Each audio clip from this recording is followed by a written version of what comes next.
Yo, welcome back. Welcome back. Welcome back. Welcome back. Welcome back. So, Gina views is sick. Well, I don't even know if I should say that. She got the clap, guys. She got the clap. Nah. Like that. No, I'm just playing. Gina is not feeling. She's feeling a bit under the weather, but I'm sure she'll be back soon. Our hopes and prayers are with her for a speedy recovery. Definitely. I was definitely going to come at her about the live show, too. Recovery. Definitely. I was definitely going to come at her about the live show, too. I had something for her, but... Oh, yeah. Is she really sick, or like since Thanksgiving is coming up, she's trying to go to Bali? So she's saying, you know what, we out of here. You know, we going to Perhaps Bali it was. a day early. Perhaps it was a twerking injury from the live show. Live show, that's what I was saying. She was turning up. A twerking injury? She was twerking hard enough to pop a blood vessel. Let's be real here. Yo, people. the crowd, everybody was Twerking? in the crowd. She was.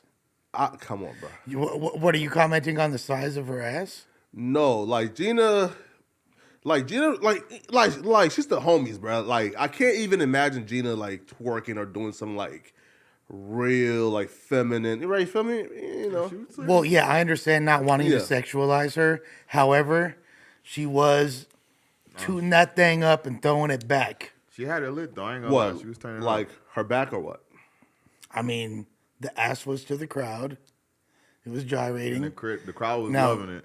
to be fair, it was she had like a big ass flannel that it was under, so it's not like it was cheek exposure, but you know, she was feeling herself.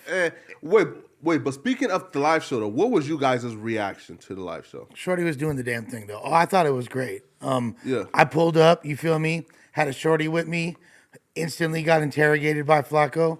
Yo, this guy came up with the short. He told us, nah, this is the homegirl. And then started smacking her ass. And I'm like, hold up now, bro. Like, if this the homegirl, how you smacking the homegirl's ass? Yo, friends with benefits. Hey, what did Friends benefits? Well, what did Puffy say on Big Papa? You feel me? Like, tell your friends to get with my friends. And we could be friends. Switch and meet friends. You feel me? Yo, let me find out that Lush is the third P in his office. Shit, nah, bro. I'm a square. Nah, hell nah. Like, don't you like bang like the West Fargo Cyclops or like whatever you say again, bro? Exactly, bro. West Fargo Cyclops. How'd you know? Yo, I ain't gonna lie to you, bro. When Lush does his signs, that should be amazing. My boy got. Do it again? My boy got some official kicks on. You feel me? Wait. He got the Do it again? 5-1-5-0, eyes down. Riley, can you please give him the solo cam real quick? Do that real quick. God damn. You feel me? Yo, He knows legit. Lush. West Coast. Do I have your permission to do that when the hosts come around? Absolutely, bro. You like you are honorarily on the set, bro. We definitely ain't nobody touching Flacco. That's already been established. Oh, Flacco's initiated. Yeah, man. You Yo, ain't getting jumped to get in? Flacco not from the hood, but he protected by the hood. you listen, man, bro. I'm throwing that shit up for sure once the bitches come around. Oh, So, crazy. man, absolutely, man. Hey, but don't cap. I damn near had the baddest one with me that day. Like The baddest? one of the baddest in the Oh, building. yeah. Who was those two white One of the girls? baddest in the Those were you? Fuck no. Speak on it, man.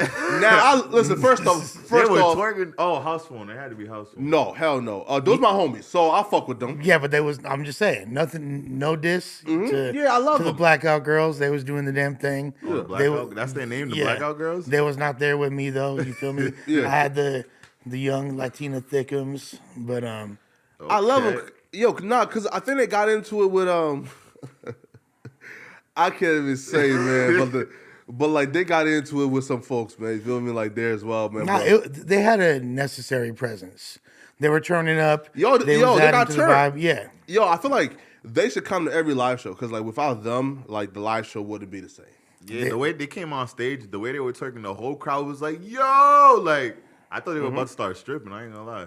They were invited for a reason, clearly. By reason. Yo, my takeaway was Blasey got the best security I've ever seen. Blasie's security was banging on people that were like a part of the show. Oh, really? Yeah. Blasie's security was like trying to like pull Gina like from going on stage. Oh, like, man. bruh, like who are you, my boy? Like, Nah, no that's- disrespect, but yeah. like she's a part of the thing. Like, Well, so I feel like bro came and he was like, bro was treating Blasey like Barack Obama, yo. Which, yo, you supposed to do that, right? Like, if you're my security, you supposed to have the host thinking I'm the most important nigga here. Barack Obama. Yeah, bro, I swear to God, bro, like, if a fan got too close, it's wow. You feel me? Like, he is, no, bro, even I couldn't get too close to Blasey.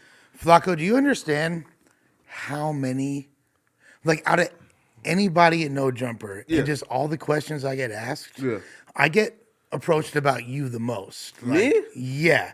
There's so many people asking about Flacco. I have to do a lot of explaining on your behalf. Yeah. Just know that yeah, of course. But yo, obviously I fuck with you because like there's a lot of baggage that comes with friendship with Flacco. Yo, I heard that, like, we're not gonna name the set, but I heard a particular set was now upset at me for comments about one of their fellow rappers that like, I made. Now, absolutely. Yeah, but like, okay, so my whole thing is this, man. I didn't think I said nothing too bad. And all I said was when Gina was like, yo, we're going to pray for him. I said, hey, listen up, man. Like, my prayers to me is very important. Meaning, I treat my relationship with God as a very endearing thing.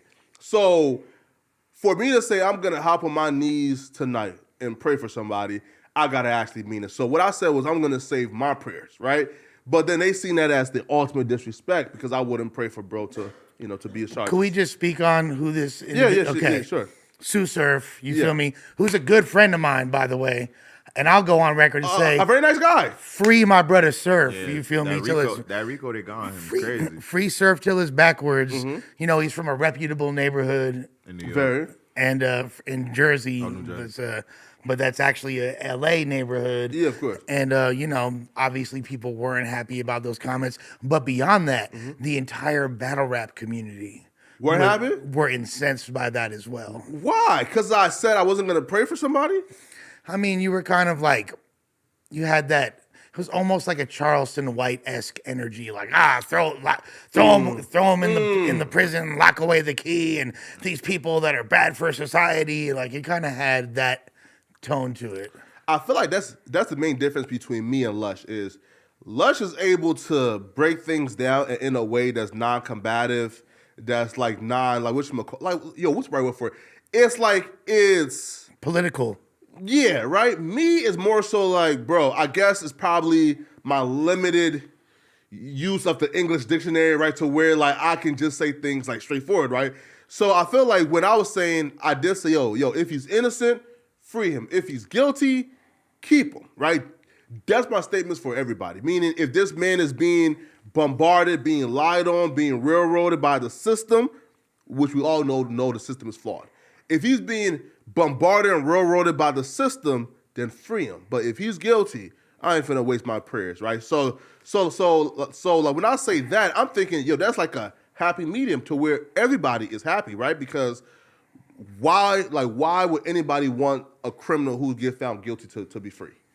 And right? I think I get it because from the Flacco standpoint, a lot of it comes, I feel like, from being a foreigner. Like, I feel like, meaning, like, if you have, like, third world country family members or come from third world, that's a saying they say a lot. Like, it's like, I'm not going to waste my prayer on that. Like, I'm not, like, that's a common lingo in foreign countries. But in America, I get where the streets, America, we don't talk like that when it comes to prayer and stuff. Cause it's, you could say it's form of disrespect if you're not saying something good, don't say nothing at all. That's how I feel like where you guys are basically, where you're coming from with it. Yeah. Well, if you're covering street culture and, a fan of this type of music and pushing that narrative in a positive way, it's kind of counterproductive and counterintuitive. If the charges are not of a sexual nature, there's nothing like rape, there's no, there's no type of, anything with underage, whoop-de-whoop, or nothing of that nature, no sex charges, then to me that's like not language that I would have, especially when doing a little bit of research in this particular case. You'll see that a lot of what's going on with him are based on his past. And look, as someone that has a shaky past and has been through a lot of stuff, you don't necessarily change overnight. Like, I was on drugs for 26, 27 years straight. Now, even though I've been clean for a few years now, it's still a lot of tendencies within me that are drug addict behavior, because that doesn't just go away overnight. So, you know, I'm a little bit more sympathetic, and it being somebody that is near and dear to the community that I come from and is a friend of mine, of course, I'm going to have an adverse reaction to that as well. Yeah, man. I feel like for me, man, like I think me being so practical comes from my family, right? Because like my parents were like just no BS, like it's just right, just Africans, or like Haitians, Jamaicans, all the same. Yeah, right. Like here, so my cousin, right, and he got killed in Vegas. Sorry to hear that, bro. Yeah, right. But he got killed. So like in Liberia, we got this thing called the black money scam, right? So what the black money scam is pretty much like, I tell you, hey, listen, man, I had to smuggle over some money, but to smuggle over, we had to, put these chemicals on it that turn it black. Now I got like $20 million, but it's in all black money. I just need $100,000 to get the chemicals to wash it off. Once I wash it off, I'm gonna give you 50% of my $20 million, right? So people will fall for it. So he did that. That's a low common denominator that's gonna fall for that. No. If you fall for that, you deserve to get fucking treated. Yeah. I'm a fan of the black money scam. Yeah. Let's go, Liberia. Come on. Nah. Run it up, baby. And like they do it so good though, is they will even like bring like they will like bring like $1 bill, right? Or $100 bill that's in like all black, right? And they do this magic trick like where they put like the black money here and they put like the real $100 bill and on the other end, and they use this roller to where like they like pouring chemicals on it while rolling it up, and then it just flips, right? So like they will actually like trick you in like right? Kind of scheme. Yeah. Yo, that's right. Nah, but y'all are tripping if you fall for that. I have no sympathy. But bro, I feel, you know what? Yeah. It's old ass people that fall for that shit, huh? family, hella Liberians does this, right? But he did it to a drug dealer. And how his story went was, so they got the drug dealer money, and him and his friends was arguing over like, right, like, and like who gets what. So then, like he just like left his buddies, right? And like went back to his telly. So then he was about to fly out, walked up the street to the store, was now walking back. Now, while walking back to his telly, the drug dealer pulled up. Now, he's not thinking nothing is up because they told them, listen, you got to wait like 24 hours Right. for it to wash it off completely. So don't open it or else like, right? So like he's thinking, hey, I told bro 24 hours, won't nothing happen. So bro said, like, do you need a ride back? He said, yeah, of course. So he hop in the car, they have a normal conversation, everything is cool. They pull up now to his destination. Bro said, yo, I opened that shit up, dog. Like you scammed me. Where's my money at?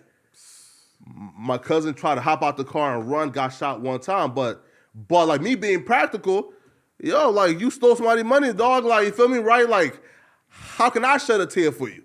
How can I say, lock him up? How can I say, yo, damn, bro, you ain't deserve that, right? But I'm just practical. So if I can have that same mindset with my own family, with my own relatives who actually lost their lives, who actually go through things, bro, I'm going to have the same shit to every rapper, right? So, like, this is why, like, it's just different cultures, right? So, like, when, like, when they see it as harsh, yo, I really Man, fuck that. That fool shot your cousin.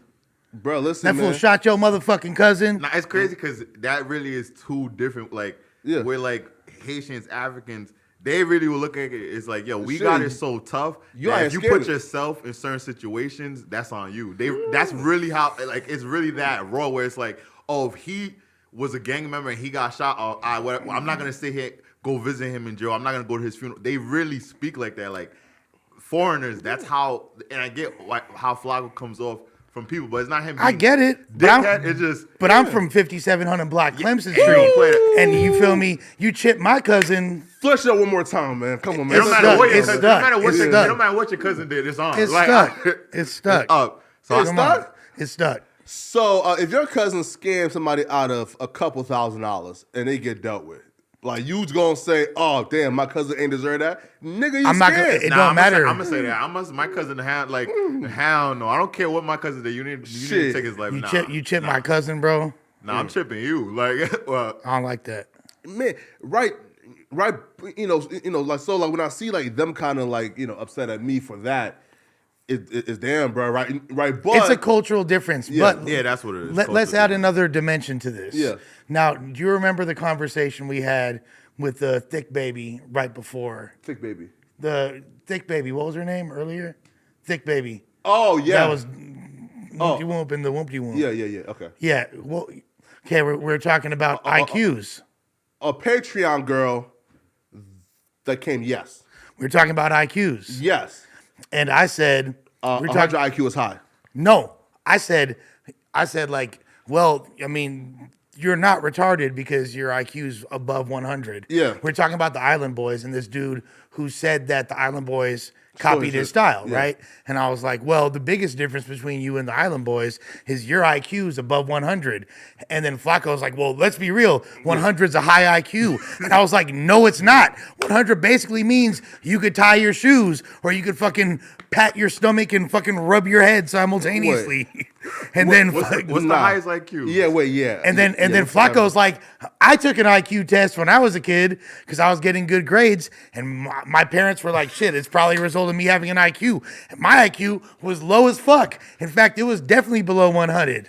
So Look, right? So I'm look. saying there's a little bit of IQ in this. Into it, too. I Yeah, get what you're saying. Nah. he's not rubbing his tummy and patting his At the head same time, simultaneously. Right? Nah, right? So I think I told a story too, like really, like my like couple like months here. So I was getting like Flacco's actually retarded, apparently. nah, Like, yeah, nah, like, right? Nah, my right? boy rode the short bus. Hell nah. Short bus shorty. Hell nah, but bro, like I was getting mad good grades, right? But my parents kind of like miscomputed that for, oh, okay, he's getting really good grades, so he's really smart. Meaning like I was just an overachiever, worked really hard, did my work, right? So my school had this program called the Gifted program, called the AT program. So you have to take an IQ test. I think you have to get like 125 to qualify for the Gifted program. 125 smart. Right? Yeah, right. Well, that's gifted. Now look. Flacco's like, that's beyond smart. Yeah. Now look. I just looked it up. And the average IQ is between 85 and 115, right? I'm standing by my statement. Right, If you look, though. below 100, you retarded. I looked though, right? And 68% of the IQ scores falls within one standard deviation between 85, right? So 85. yeah. That's low. That's like a fucking orangutan. Yeah, Like, right? Literally. Like No. that's like a smart ass primate is an 85. Yes. So I took the IQ test. Now at this time, mind you, right? My English was kind of bad, that right? So That should not be a was- factor. No. Like here, right? Okay, like for example, so like IQ test is based on, for example, like do you understand certain shit, right? Intelligence quotient. Yeah, is right. what it stands for. Right? So like if I can't even understand like what certain words are, how can I answer the question? But I took it. My parents thought like I was finna get a 160, bro, because I've been a straight A student. Man, bro, that shit came back at 95. I bet you if you took it now, you'd get a different score. Because I did take it though on You're not stupid, bro. Yeah. Contrary to popular belief. Yeah, right. So I took it on my live stream. I think it's like last week. Now I did take it on the live stream. You took an IQ test? Yeah. Don't that take hours? And does it take several hours? Nah, bro. Like I pick a real standard like online shit. Like it took like 20 minutes. Bro, you took a fake one. Yeah, you took the IQ test off the back of a IQ Cracker test? Jack box, homie. Bro, The you took fuck? Nah, I did take it. Now it did come back higher than 100. Yes. 118 was the score. Okay, so you're, But a pretty intelligent guy, like I said. no, but though, I feel like 100 is above average though, because the average is between 85 to 115, right? So like, and 68% of people fall within the 85. That's like someone with a 5-inch dick being like, I think, 4.5 inches is average. Yo, I heard that though, right? Like isn't the average like 4 inches? No, fool. No? I don't believe so. I'm not a dick connoisseur, but I believe that like 6 inches is the average dick size. Nah, that's nuts. 6 and a inches? half, 6.5. Right, That's what I Vasti? heard. Vasti has seen a couple in her life. She said it was. 6.5. Yo, I treat like Vashti, Riley, Gina, right? Like sisters. Bruh, like I've like totally like detached all type of like sexual traits from them, and like I just like see them as like big sisters, kind of, right? Absolutely. I can't even imagine like asking Vashti like about the right, like because it's Vashti. Like I can't even like picture Vashti being like mentally involved. We didn't ask her. She volunteered the information. All right. I know. But you know, I talked to my homegirls, my platonic homegirls about sex. It's not really, you feel me, like Yeah, man. But and they're not always platonic. not true. But speaking of the star who actually performed at the live show, who had the best set? You guys or Disconnected, man? Speak on it. I thought that they were all really good. Man, speak on it, bro. Who had the best set, man? Let's hear your opinion because so you weren't a part of it. So I was there in the show. I was watching it. I could say, Sharp killed it as a host. Okay. Bodied Absolutely. it. Disconnect opening it up. They were good openers, but I ain't gonna lie, T-Rel, AD, like that, their entrance was easily the best entrance. Like when him and Smack were dancing and stuff. But the best podcast overall, like I was telling earlier, was the last one because it was the whole team. It was like you never see everyone in one place talking at the same time. So I feel like the way you guys, you, Adam, and AD and House Phone brought that in, it made it the best because you have to go to a live show to see everyone sitting down at the couch and making jokes at each other and stuff. So you guys had the best set, but I think At the end of the day, had the it? best. Wow. Intro. You know, I think obviously Smack's like the most entertaining dude in the world. on like, the planet. He's, I love you know, Smack, man. if I'm allegedly rookie of the year this year, it's gonna be Smack next year, 1,000%. Like he's going fucking stupid right now. His stock is it's like literally straight 90-degree angle trajectory. I really enjoyed At the End of the Day set.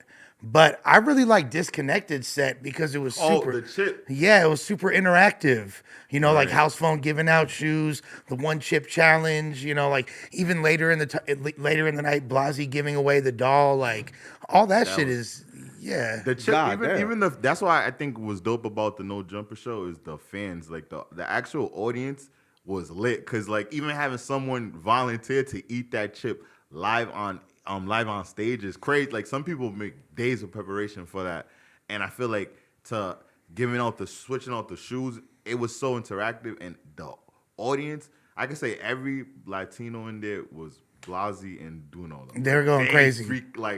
It was crazy, but like the different races that were there and stuff, and everyone was you were hilarious too. I forgot to tell you that. Like you coming out and being able to make jokes with everyone live. Like that's the difference between being pre-recorded and being around 1,500 people. And clearly you come from the battle rap area, you've been on the stages and stuff, so you were used to it. But to translate it into podcasting, to me it was amazing. And you definitely got that Rookie of the Year vibe right there because Thank you. It was crazy.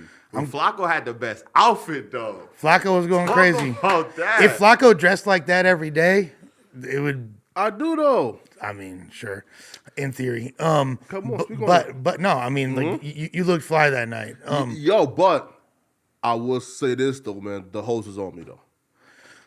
You looked a little bit uncomfortable with how much the hose were on you, Bruh, I'm talking about like when I went like outside, bro. I had mad like Dominican, bro. I can't tell what type of Spanish they were. Mad Mexican hoes asking to fuck with me, man. Listen. Bro, I'm trying to tell niggas, man. Like, what's the most blatantly like out of pocket thing a female said to you that night? Oh nah, bro. Like, there was just all in my face. You feel me? Like, no one was like, "Hey, I want to whoop you." Nah. You feel me? Nah. You weren't propositioned, bro. If I was on that, I'm sure that, bro. Like, I could have like left with like at least like a dozen numbers. You feel me, bro? Like, I'm sure you could have. Now, did that kind of make you reconsider your imaginary pen pal relationship with the Pakistani catfish posing as Yo, imagine that. Yo, bro. a beautiful black queen. Yo, bro. Like, can you imagine? You got a 45-year-old Pakistani man that you're dating. Yo, bro, I hear stories like that all the time, and I be thinking it's like, no, Dr. Phil story, where like this nigga sent $200,000 to some Nigerian nigga and acting as if he was like this white girl from like San Diego. Bro, look up romance scams. There's entire YouTube channels Those Nigerians, dedicated man. to that. Yeah, it happens to be Or vicious. a good amount of them happen to be Nigerian. Bro, 200,000 is wild, right? But I'm lucky that I met my girl, right? To where like it's not a, like a long distance, like where like, oh, like I've never FaceTime her or met her in person or touched her, shit like that, right? But 200K though to just like a avatar to me is wild. It's crazy. You gotta have the money for that. Well, now they got like deep fake technology, so even if you FaceTime someone, Oh man, yeah, like it's slimy, fool. You could get treated, Yo, imagine a deep fake. Wasn't a show Catfish? Oh yeah, that's where it started. where But it's like, going the fact that exists and people have already seen that. I have a crazy catfish story. Okay, I speak got. on it. You want to hear it? Yeah, man, speak on it. It's like a little bit long though, so I don't know if we could. Bro, listen, we are not Adam. We actually love and appreciate Lush's stories. Y'all really? This is like a nuclear bomb. I don't know if we're ready. Like, let's just set the tone for it. Okay. For a future date. Nah, speak on it right now. Lush's catfish story. Yeah, speak on it. It takes like 15 minutes. Yeah, so what? Bro, we got like 2 hours. All right. Oh, God, man, I can't believe I'm doing this right now. Okay. So, in 2001, 2000, God Wow. damn. 2001, I was 19 years old. Yeah, got you early. And I had moved to the Bay Area. I was in a sober living house. Okay. I was fresh out of rehab. I'm in a city called San Leandro. It's right outside of Oakland, California. And in the room that I was living in, not just in the house, but in the room that I lived in, there was a norteño, there was 2 Hells Angels, there was a random tweaker, Gangs. Dang, you just had a mixture of 2 Hells Angels, a norteño, random tweaker fool, and a gay dude with AIDS who slept right above me, pause, on the bunk bed above me, all right? So shouts to the homie, all right? He was a good dude. And it was like I wasn't living a luxurious life whatsoever, right? Nah, absolutely not. Downstairs, there's a computer. This computer had AOL. This is even like before AIM. It was AOL. Yeah. And I would like use one of the Hells Angels had it, and I would use this computer, and I would spend hours a day on AOL. Now, back in the day, you had AOL profiles, and you would like list the different things you liked, and you could search for people with common interests. I'm on AOL one day, and I had bumped a few bitches on AOL over the years and shit, so I was like, okay, cool. Some random chick hits me up. Now, bear in mind, at this time, I had 10 committed relationships. I had 10 girlfriends, not 10 girls that I was talking to and fucking with. I had 10 girlfriends. Like committed, like I'm your man, like Yeah. you're my girl. Yeah, a bunch of them I How met do you in talk to them? Bruh, like it was. That's a lot of time. It was a full-time job. Yeah. It was all consuming. It was like, overtime. And I was like, there's really one girl that I liked, but she wasn't like fully committing to me. Yeah. So I'm just talking to all these other women because like my heart just had a massive hole in it, and I was off drugs, and I'm in a new city, so I'm just like talking. I met like a random girl out there. I had a girl in Kentucky. I had multiple girls in LA. I had a girl in Syracuse, New York. I had like they were across the map, right? Yeah. And this random chick hits me up from Phoenix, Arizona. And I was like, all right. Like, she's like, I see that you like underground hip hop. You're a fan of The Grouch and Eli and da-da-da-da. And I was like, a fan of them. Like, I'm a part of the group. Like, I'm already cap into this bitch. Like, you know what I mean? Like, I live with them. What do you mean? Like, so we're like going back and forth, chopping it up. She like sends me her pic. Pic is like this, you feel me? Yeah. It's like now remember this is an important part of the story because the pic was like this, and I just saw big ass titties, you feel me? And like, yeah, she's fat as fuck. this is before the coveted, elusive fat girl angle. Yeah, right? come on now. She takes the picture like this, and I was like, okay, she kind of cute, and she got some big ass titties. I'm a fan of titties. Fat as fuck. This is gonna work, but Yeah. she didn't look but like she looked Good. she looked cool. And then like she was all into me, like, oh, I like Italian boys. Da, da, da, da. We're going back and forth. She keeps wanting to meet up with me in person, but the reality is I live in a halfway house. I'm broke as fuck. I have like a minimum wage job at a record store, so I have like no way of actually getting to meet her. car? But no, I had no car, God nothing, damn. bro. I'm broke as fuck. I'm living in a room with fucking. I told you my living conditions. I have an AIDS. That's L.A. though, right? Or We're in the Bay Area. Yeah. No, this is not L.A. This is California though, like that's normal. Though. bro. I'm in a fucking halfway house for drug addicts. Ah, got you. You know what I mean? That's Like bad. I have a curfew every night, and they're God testing my damn. piss and like the whole nine, right? Yeah. And then she keeps expecting me. I keep saying I'm gonna fly out to see her. Shit, never never do. happened. Yeah. She actually lives in a town called Mesa, Arizona. Have you ever heard of Mesa Yes, before? I heard of it. It is the largest suburbs, I believe, in America. It's like got a huge population, and it's all suburbs. Very rich. Right. It's upper middle class to affluent. Yeah. Yeah, it's definitely it's not on the poorer side of things. It's really right. So one day, eventually, she has sent me a cell phone. She worked at Verizon, blah blah blah Oh, blah. man. Like she's really trying to like lock me in. She finally is like, fuck it, I'm just gonna buy you a plane ticket. You want to come visit me for 2 weeks? And I was like, this is the greatest decision I made. I was like, let's make it 4 days. All right, like just 4 days, 3 nights. All right. And she's like, cool. Buys the tickets. Yeah. All right. So I fly out to Sky Harbor Airport, Yeah. Phoenix, Arizona. I land. I get out. I can't believe I'm telling y'all this story. Bruh. I get out. Yes. I'm in the terminal. Don't see this bitch anywhere. I'm like, where the fuck is she at? Get on the phone. I'm like, hey, I'm not gonna say her name. It starts with an H. Hey H. Hey Holly. Where you at? I don't see you here. And she's all like, I'm here. I'm like, where you at? I don't see you. She's like, I'm wearing a brown sweater. I'm like, all right, cool. Hang up the phone. I'm like, brown sweater. I don't see anyone in a brown sweater. Only person I see in a brown sweater is this fat Bill. Oh, wow. How big was she? So, bruh, she was a fucking, she was for sure a middle linebacker for the fucking Dallas Cowboys, fool. Or at least the 5'11". Arizona, bro. This bitch Was she tall? she's a big girl. That's a lot of women right there. And I like, thicker side of, this is egregious. This is egregious. Now, the you story's not definitely done. We'll get into that. Yeah. It gets crazy what happened, all right? That's a nasty nigga, man. Bro, okay, so check this out. So, and she has, you know how a lot of girls have like a gay best friend? All right, so she has her gay best friend with her. I've talked to the gay best friend before. He seems cool, whoopty whoopty whoop. Like, I'm like, oh, what's up, Holly? Good to see you. Like, I'm like horrified, right? She's like, all right, I'm gonna go hop in the car, swing around. You guys go get the bags. Justin's gonna help you. I'm like, all right. So I'm walking with Justin, and then I must have looked like I seen Casper and his entire entourage because Justin's like, what's wrong? And I'm like, nothing's wrong, bro. He's like, come on, what's wrong, Nick? I know something's wrong. And I'm like, dude, she didn't tell me that she was, I didn't know that she was, and he's all, this motherfucker says, oh no, not again. I'm like, so this bitch is professional catfish before catfishes, right? Get the bags, hop in the whip, go back to her crib. Her parents are out of town. Now she has a brother and she has a sister and she has a best friend, homegirl. They're all over, right? Brother has a girlfriend, all right? The best friend is fine. She's like a fine rockabilly looking chick. The brother's girlfriend It's fine.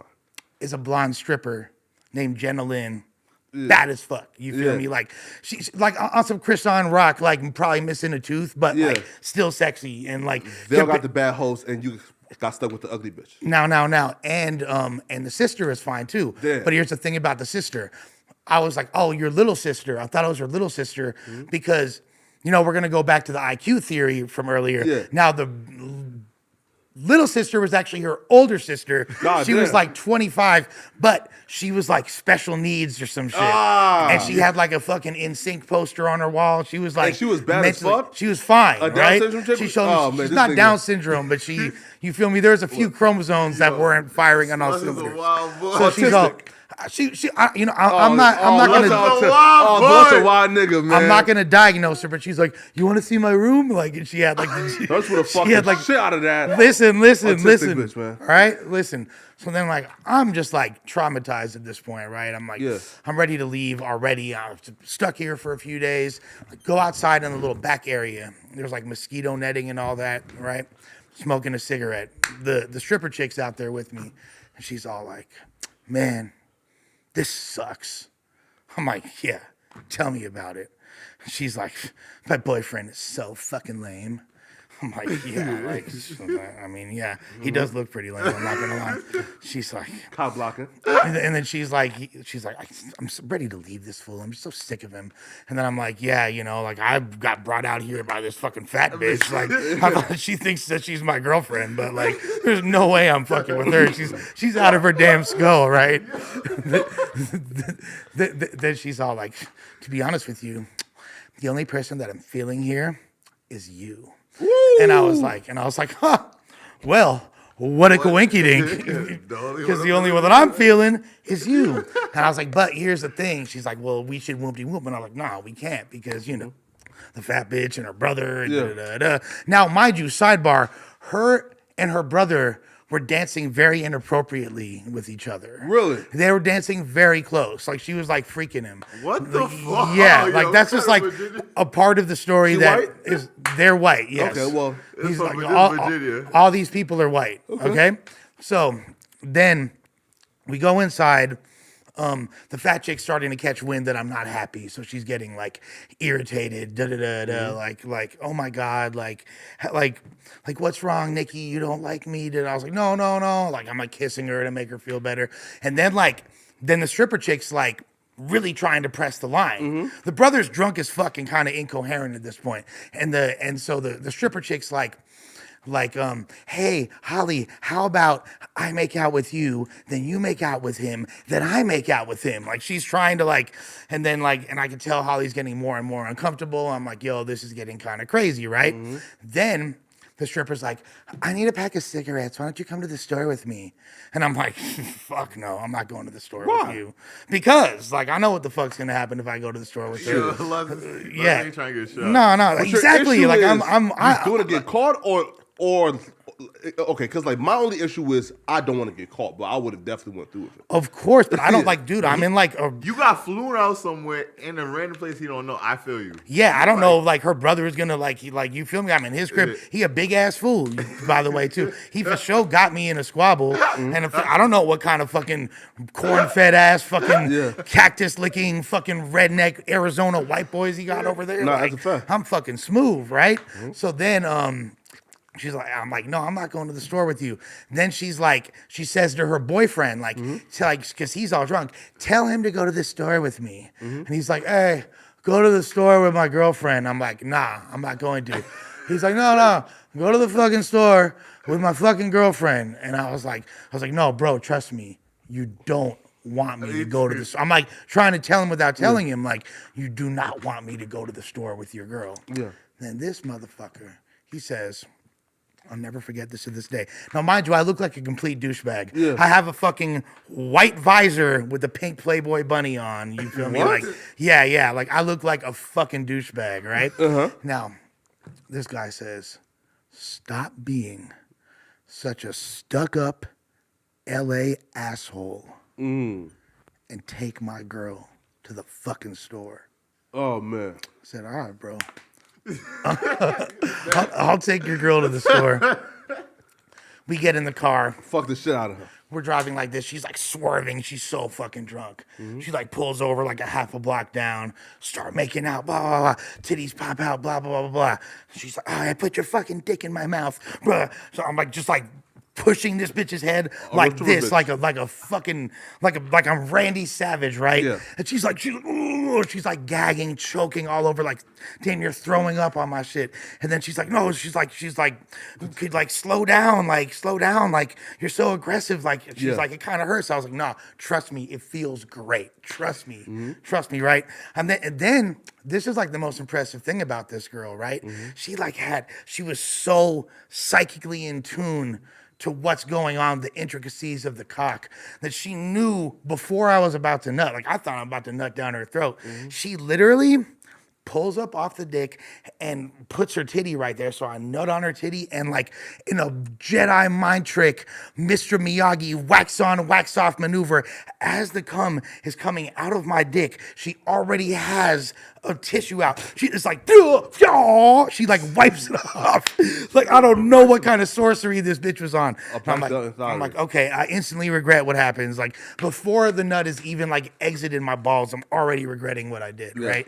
But it was great. And then she's all she's like, what's your name again? And I'm like, Nick. She's like, I can fucking love you. And then like I was like, all right, bitch. Like, let's go back. Yeah. So long story short, all right, short story long. By the end of the weekend, not only did I fuck the fat bitch, the fat bitch out, I fucked the retarded sister and her best friend. So I caught 4 bodies. You fucked 3. Now listen. I'm sorry, ladies. I'm sorry. She wasn't that retarded. Now, all right, it was just like. Now listen, man. Like the other stuff is cool, but like I'm interested in how was the autistic pussy? Fire, bro. She was going dumb. Yeah. Oh, literally.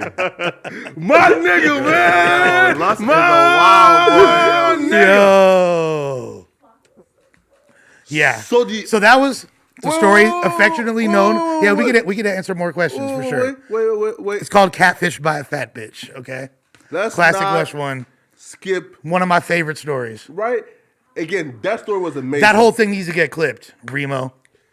That story was amazing, right? And let's not skip. You know it's funny. You know it's funny. It's facts though. But back to the autistic pussy. Riley just lost so much respect for me. It's unbelievable. Again, like she's heard enough. She knows. Bruh, I've never met an autistic chick that's fine enough that I would fuck. Well, I'm sure they exist. Bro, there's a lot of fine ass autistic girls. Like, bruh. I was in a long-term relationship with someone that turned out to be autistic. I'm sure they're there now. I'm autistic. I'm autistic. This chick's pussy was fire. You're autistic? How so? I'm on the spectrum. How so? Like what? I'm on the autism spectrum. Like what's your autism? I grace the spectrum with my presence. I'm on there, like. Bah. No, like diagnose you're on there, or like just you just waking up one day and saying, you know what, bro? You know. You've been with so many autistic girls. Yeah, it's rubbed off. It rubbed off. That's rubbed off. Nah, I've been diagnosed with all types of different mental disorders and developmental disorders. When I was at a super young age, they said that I have something called mild dysgraphia, which is like dyslexia, but instead of reading letters mixed up, I write them mixed up. Yeah. So, and I also, I have depression, I have anxiety. I have a lot of dependency issues. Yeah. And I've been, like they've said, like you're on the autism spectrum. God damn. Yeah. So. Wait, hold up. So like, does that? Okay, so. I guess. But this chick was deeper on it. Whatever is going on, like she was like more so like, for example, like she was 25 years old with an NSYNC poster. That's all I gotta say. All right, like. God, wait, like so like your autism is more so just like what, just like social cues, shit like that. I'm actually extremely socially aware. If you haven't noticed, like it's got nothing to do with that. It's like I think that it has to do with just the way my brain processes data. I get obsessed about certain details, and I'm able to hyper focus on. I have ADHD as well. I'm able to hyper focus on certain things where other things I just completely lose sight of, and I've like a very hard time doing, and I'm debilitated. So I'm that's better than like what people like call me. Like they say that I'm narcissist. Not narcissist. Which I haven't gotten an official diagnosis, and I don't think the diagnosis will fit me though as narcissist. Well, I mean, there's a difference between a narcissist and a malignant narcissist. Okay, tell Yo, me. I don't know 'cause- what both of those mean. Break them down. So if you're a malignant narcissist, that, in fact, Riley, can you pull up those definitions, please? Look up malignant narcissist. Flacco's picture just pops up. No, a malignant narcissist is essentially, that's like what serial killers are. It means that you you compassion. only care about yourself, and like the feelings and emotions and well-being of others is irrelevant to you. You're like the ultimate selfish person. Yeah. They'll say. Yeah, that's not. Me. I don't think that's not you. you might have some narcissistic tendencies. Yeah. And if anything, I feel like you lack a lot of those social cues. Me, no, like I feel like for me is I definitely understand like the like it's just like my lack of not giving a fuck, right? Meaning like you feel me, like like I just probably don't be caring when it comes to certain things, but nah, yeah, I don't think narcissist like fits me though. So like pull it up. Now I can't read that. What the did I say? primary difference between narcissism and malignant narcissism is that malignant narcissism includes comorbid features of other personality disorders and thus consists of a broader range of systems and pathological narcissism. So that's just extreme narcissism. Yeah, you're just like you're fucked in the game. God damn, yeah, that's not me though, man. But yo, we Thank gotta. you, Riley. But yeah, we gotta get to Glorilla, and then we gotta get into the Let's topics. get to the top. So Glorilla. I was trying to save that story for fucking Adam and them, but you feel me? I gave it to really? y'all because I We love y'all. appreciate it. You see, that's a real one right there. I love y'all. Yo, listen, man. Like Adam probably would have cut you off 2 minutes in and said, "No, you no went more too far. stories." I don't know. I'm putting numbers on the board for the boy right now. Yeah, right. But Glorilla. Now, what happened was so I woke up to a text from I think you were sleeping too. It's a screenshot of Glorilla's IG story of like she screenshotting me talking, but she says, "I don't have ghostwriters, pussy boy. You just dumb." etc. She was like, pussy boy. I don't got ghostwriters. She's like, guys are always the first ones hating. Yeah, here. Now, okay. Here. I don't think she was talking about you. Yeah. No, right. So And guess what? All right. I'll take that on the chin. Because first of all, huge fan. If she watched the entirety of that episode, I was pushing her line very heavy. Yeah, me too. Now, I'm just going to, I'll take accountability. I took something that she had said in another interview out of context and thought that she had said, I thought that, what's the dude's name? Hit Kid. Yeah, Hit Kid. I thought that Hit Kid was saying, but I guess he had only added a certain ad lib or like wanted her to do a certain ad lib. Apparently, she did write that record. Until there's any evidence to state otherwise, she did write it. Regardless, if you watch the rest of the episode, I have a lot of love for her. We was breaking her up. we show love to her. Yeah, because I feel like I get why she was mad, because like, yo, if you really writing your lyrics and people say you're not, but like we rock with her, we fuck with her music and everything, and if we got that wrong, we're correcting it, but we definitely we get it wrong because I ain't say nothing. You feel No, me? look, I was totally wrong. Glorilla, like literally, I have such nasty thoughts about you. You are such a beautiful woman. Like you could literally slap the shit out of me, and I will fucking. You could slap the shit out of me, and I will thank you afterwards. That's how I feel about you. we definitely love her over here, because like, yo, she's and I was wrong for that. Yeah, because even when it were happened, wrong. I was wrong. We was all shocked because he was like, "Oh, she don't write her stuff," and it's like I seen her go out and say how she writes her stuff, but like the energy that she's bringing in the game, like she just performing at the AMAs, the way she killed the stage and stuff. But the fact that she even is that critical about her pen game, I respect that. Like I like that she because if you really write your shit, let people know. Like, nah, don't ever just like I write my shit. So I respect her on that end, because yo, if you really write your shit, yo, we respect that. Now, the intricacy of her lyricism is not a strong selling point of her music, in my opinion. So that doesn't really it wouldn't have made a difference to me either way. It's her, like you said, her energy, her character, her voice, her flow, Nah, it's what on she lyrics brings though, to the. man. I'm not saying there's not, but I'm She be just talking saying, that shit though. She do. She's Yeah. ratchet. She do, She's but- a ratchet rapper. She do, but to me, that's not like the strongest selling point. Gotcha. Now, regardless, there is an epidemic of a lot of women who don't write their own shit. A lot of rappers in general, but I mean, like, look, there are a lot of women that do write their shit. Rhapsody's an incredible writer. Remy Ma's an incredible writer. Well, okay. So for Remy Ma, here's my thing. Now, Shane Noir is an incredible writer. Yeah. Like, there's a list of them that are. You know what I Remy mean? Ma though. So for me and here's why I leave Remy Ma's pen up to inconclusive. Meaning, Why? Because she's with Papoose. She well, was Fat nice. Joe, Big Pun, right? Like she's been around like such, like such icons who work with her. Big Pun was running for Fat Joe, so Fat Joe ain't Right. for nobody. That's the thing. Yeah. She's around them because she's nice though. Like Yeah. like Remy Ma's from battle rap culture. Yeah. She's like she really got bars like that. She's from a different cloth. Well, like be clear though. So like she dropped the Sheetha record. Right. That was Papoose doing, man. Why do you say that? Come on, bro. That's the first time I ever heard that diss. Bruh, it was Papoose flow. No, it wasn't. Even like the double entendres, triple. Man, come on, bro. Actually, was Papoose set up his punch. She been rapping like that. Yes. Even on like Lean Back, she had fucking. You know what I'm conceited. saying? Like Whatever. her mainstream records conceded she had double entendres, Yeah. punches. Like, nah, that's not like Papoose is a lyricist on a whole other level. God If- tier You know rapper. what I'm saying? If he was writing that, It would was have been crazy. Yeah, like I don't.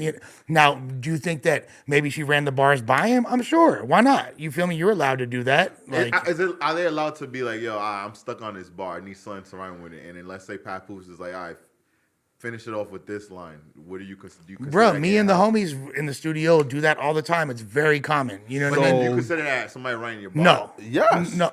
I mean, if you want to be, look, so if you're in a writing camp on a mainstream record, let's say everyone's writing for, a top Beyonce. 40. Yeah. Yeah. Like every fucking syllable that gets uttered counts as a writing credit. And you get like a 2% of the royalties from that. So in that context, yes. But if you're all a bunch of like crazy lyricists vibing out on a track and everyone's nice with it, and you just have a crazy 15 and a half bars that you wrote and you're just rapping your ass off, but somebody sprinkles a little game on it, nothing wrong with that. I remember the game line when he was like in that song 300 bars. He was like, if you he said 50 Cent's the wrong person if you want a line, or he's gonna tell you say June it one more time. So when the game said that, that's why I was always confused, because I'm like, Game is a writer, but he literally said in a bar that he literally asks 50 Cent for bars, and all he tells you say, yo, just say June it one more time. So I don't know, man. It's the Treyway thing though. So I think it was like Billy Otto. Your frame of references are so new shout out booty, to it's Billy crazy. No. But shouts to Billy Otto, he's nice. Yeah. Yeah, and Snow Billy and all those fools. Yo, bro. I love Billy Otto, right? Otto. Yeah, bro. I love him, bro. Like he was, and he started a like YouTube channel. He was doing great with the commentary, and then he just stopped doing it. And he got like 12,000 subs and just quit.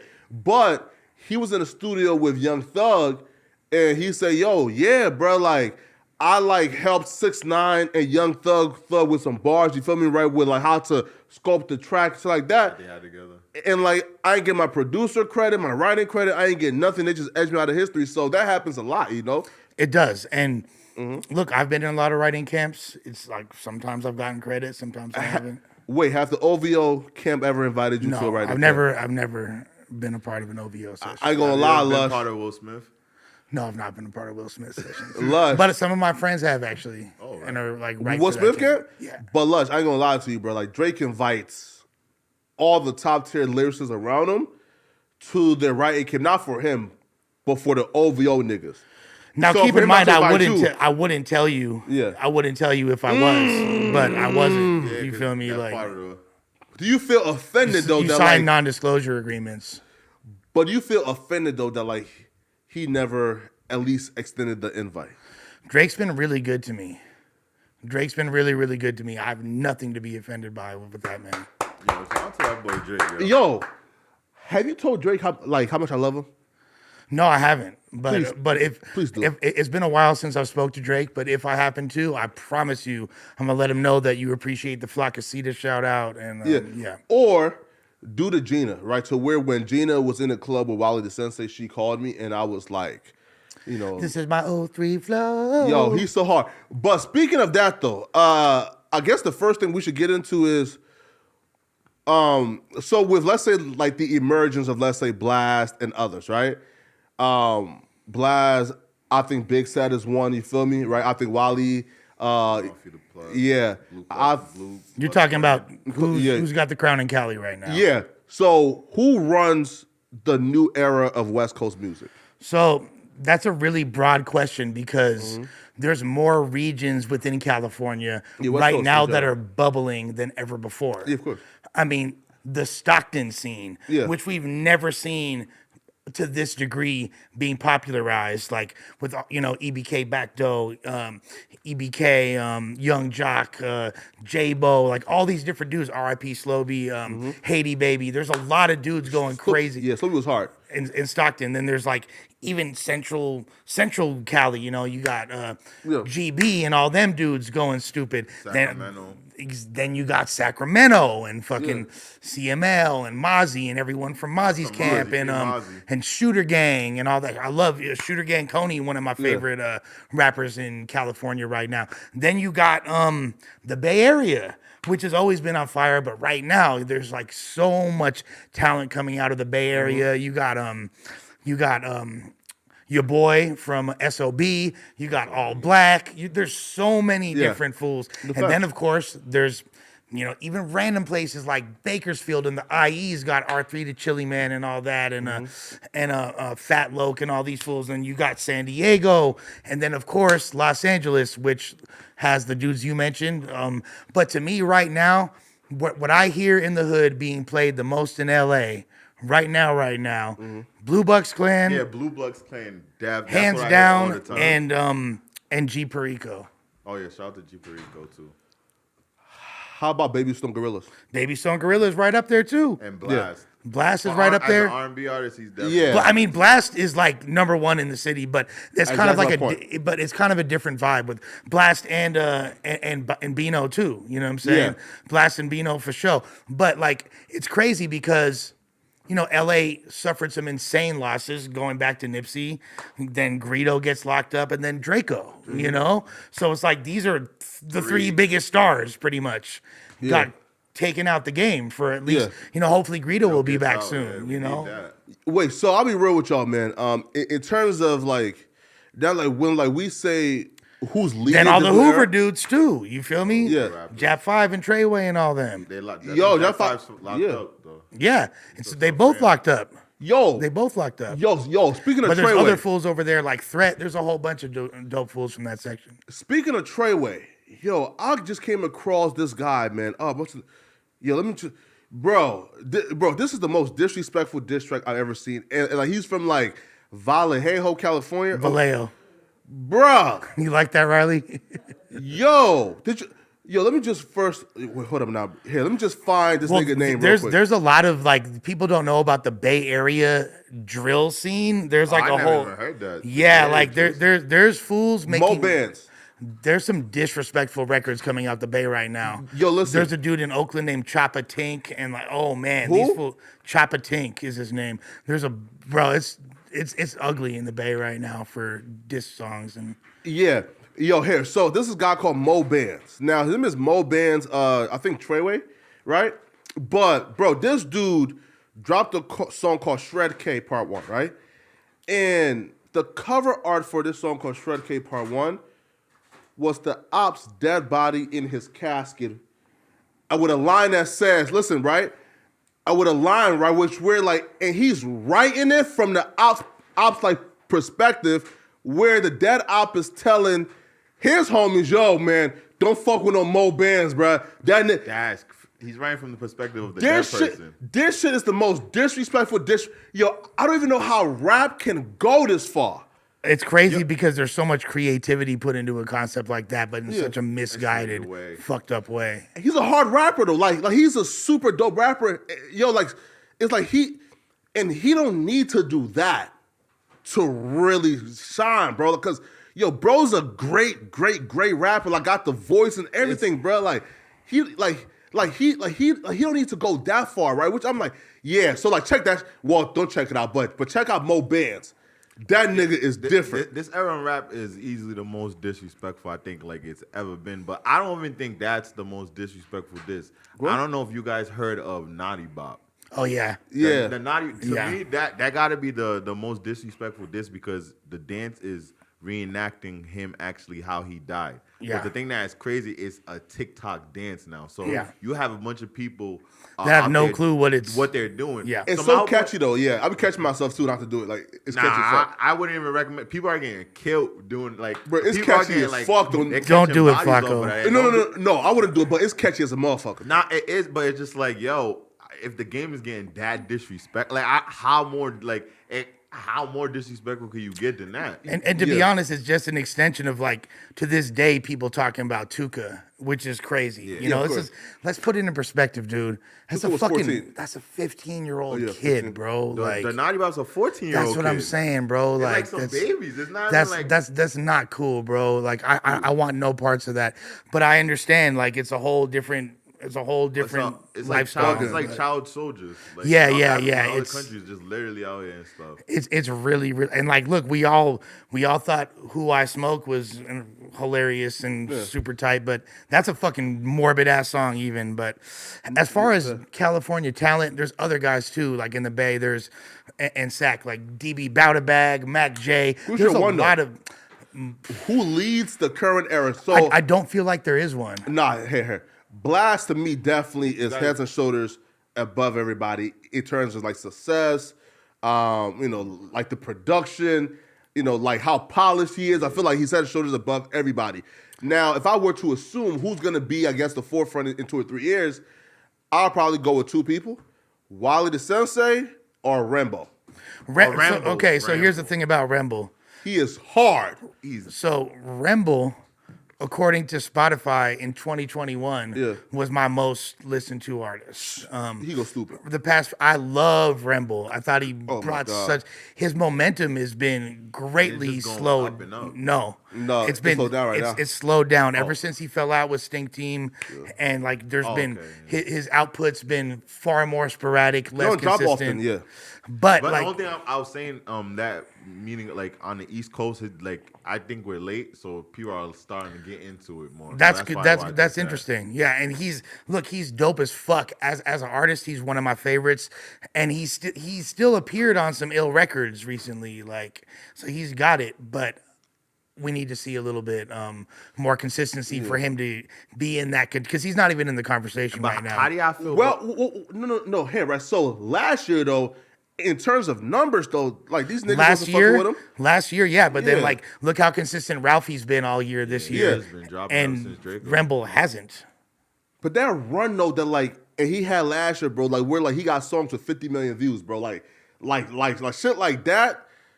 These other niggas ain't really touching that again. Those numbers. Yeah, right. So what he did last year to me is kind of like, it's hard for us to say he's not in that discussion because, like, I've yet to see. Probably Blast is the closest person who is touching those numbers in particular, like the 20 million with like the Chef Gordon Ramsay flow, right? Like so songs with Kendrick, he might have won a Grammy.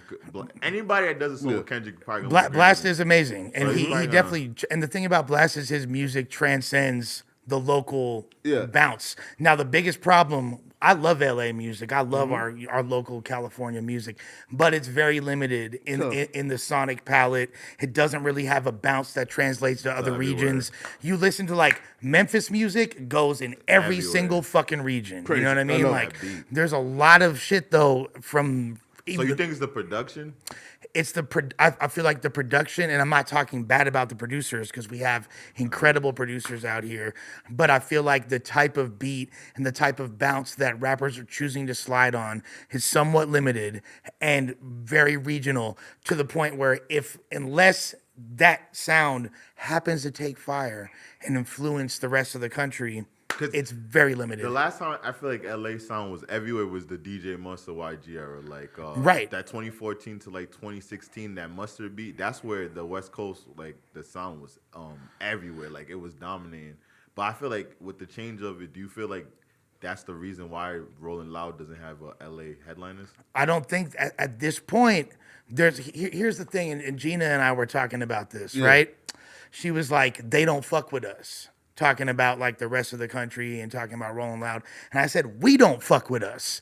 There's nobody, like you listen to LA radio, we're not playing anybody from the city on LA radio. You go to the Bay, everyone's getting played in the Bay. Like they show so much love to the local artists. Like the only K-Day is the only station in LA that plays local, and they're playing shit from 25 years ago. They're playing Snoop and Dre and DJ Quick. You know what I mean? Like no one's playing new LA music on any station out here. You go to the South, they have full radio support. They have club support. New York, more so. I mean, still Hot 97's on some fuck shit. You know what I mean? Like, yeah, but there's way more support there. Detroit, Midwest, same thing. So it's like very, very. It puts us in a box and stigmatizes us. They could find one though, right? Like. Well, Snoop, Kendrick, Blast, Kendrick, Roddy, like you find a nigga like that though. Yeah, it would have had to be somebody like that for sure. I don't know if Blast is quite. Nah, he's not. But Kendrick, The Game, Snoop.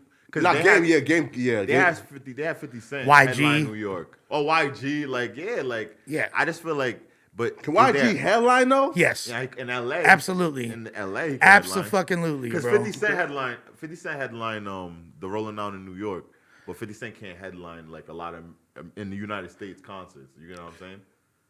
Okay, 50's a headliner, but I will say I don't know if there's political reasons why YG is not invited to do that at this point. I could be completely off base. I don't want to speculate too much. But now, bro, listen, man. There's a lot of reasons why that might not be a good idea. You think probably because the past festivals, that's why they don't. I mean, one might assume. Yeah, I never thought. I wouldn't be psyched to put him on at this moment, you know. But it's past. No, like it's been less than a year. Yeah.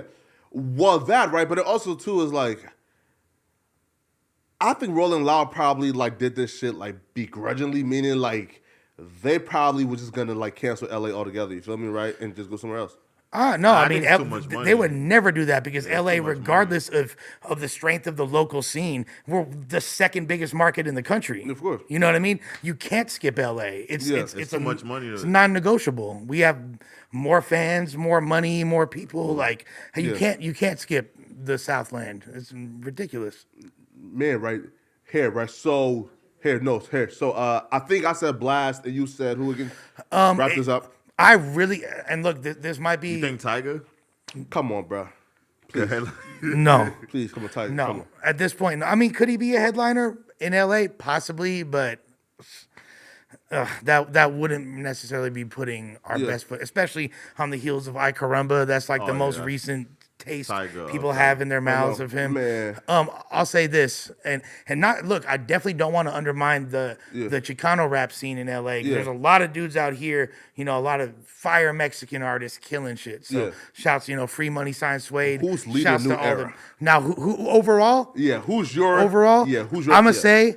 In your opinion. And this might be, I might lose for this. I'm gonna go out on a limb. I really think that Blue Bucks Clan has an entirely high ceiling. You know what I'm saying? Vastine disagrees. You feel me? Like, here's why I wouldn't say Blue Bucks like Clan, right? Now, great rappers, great.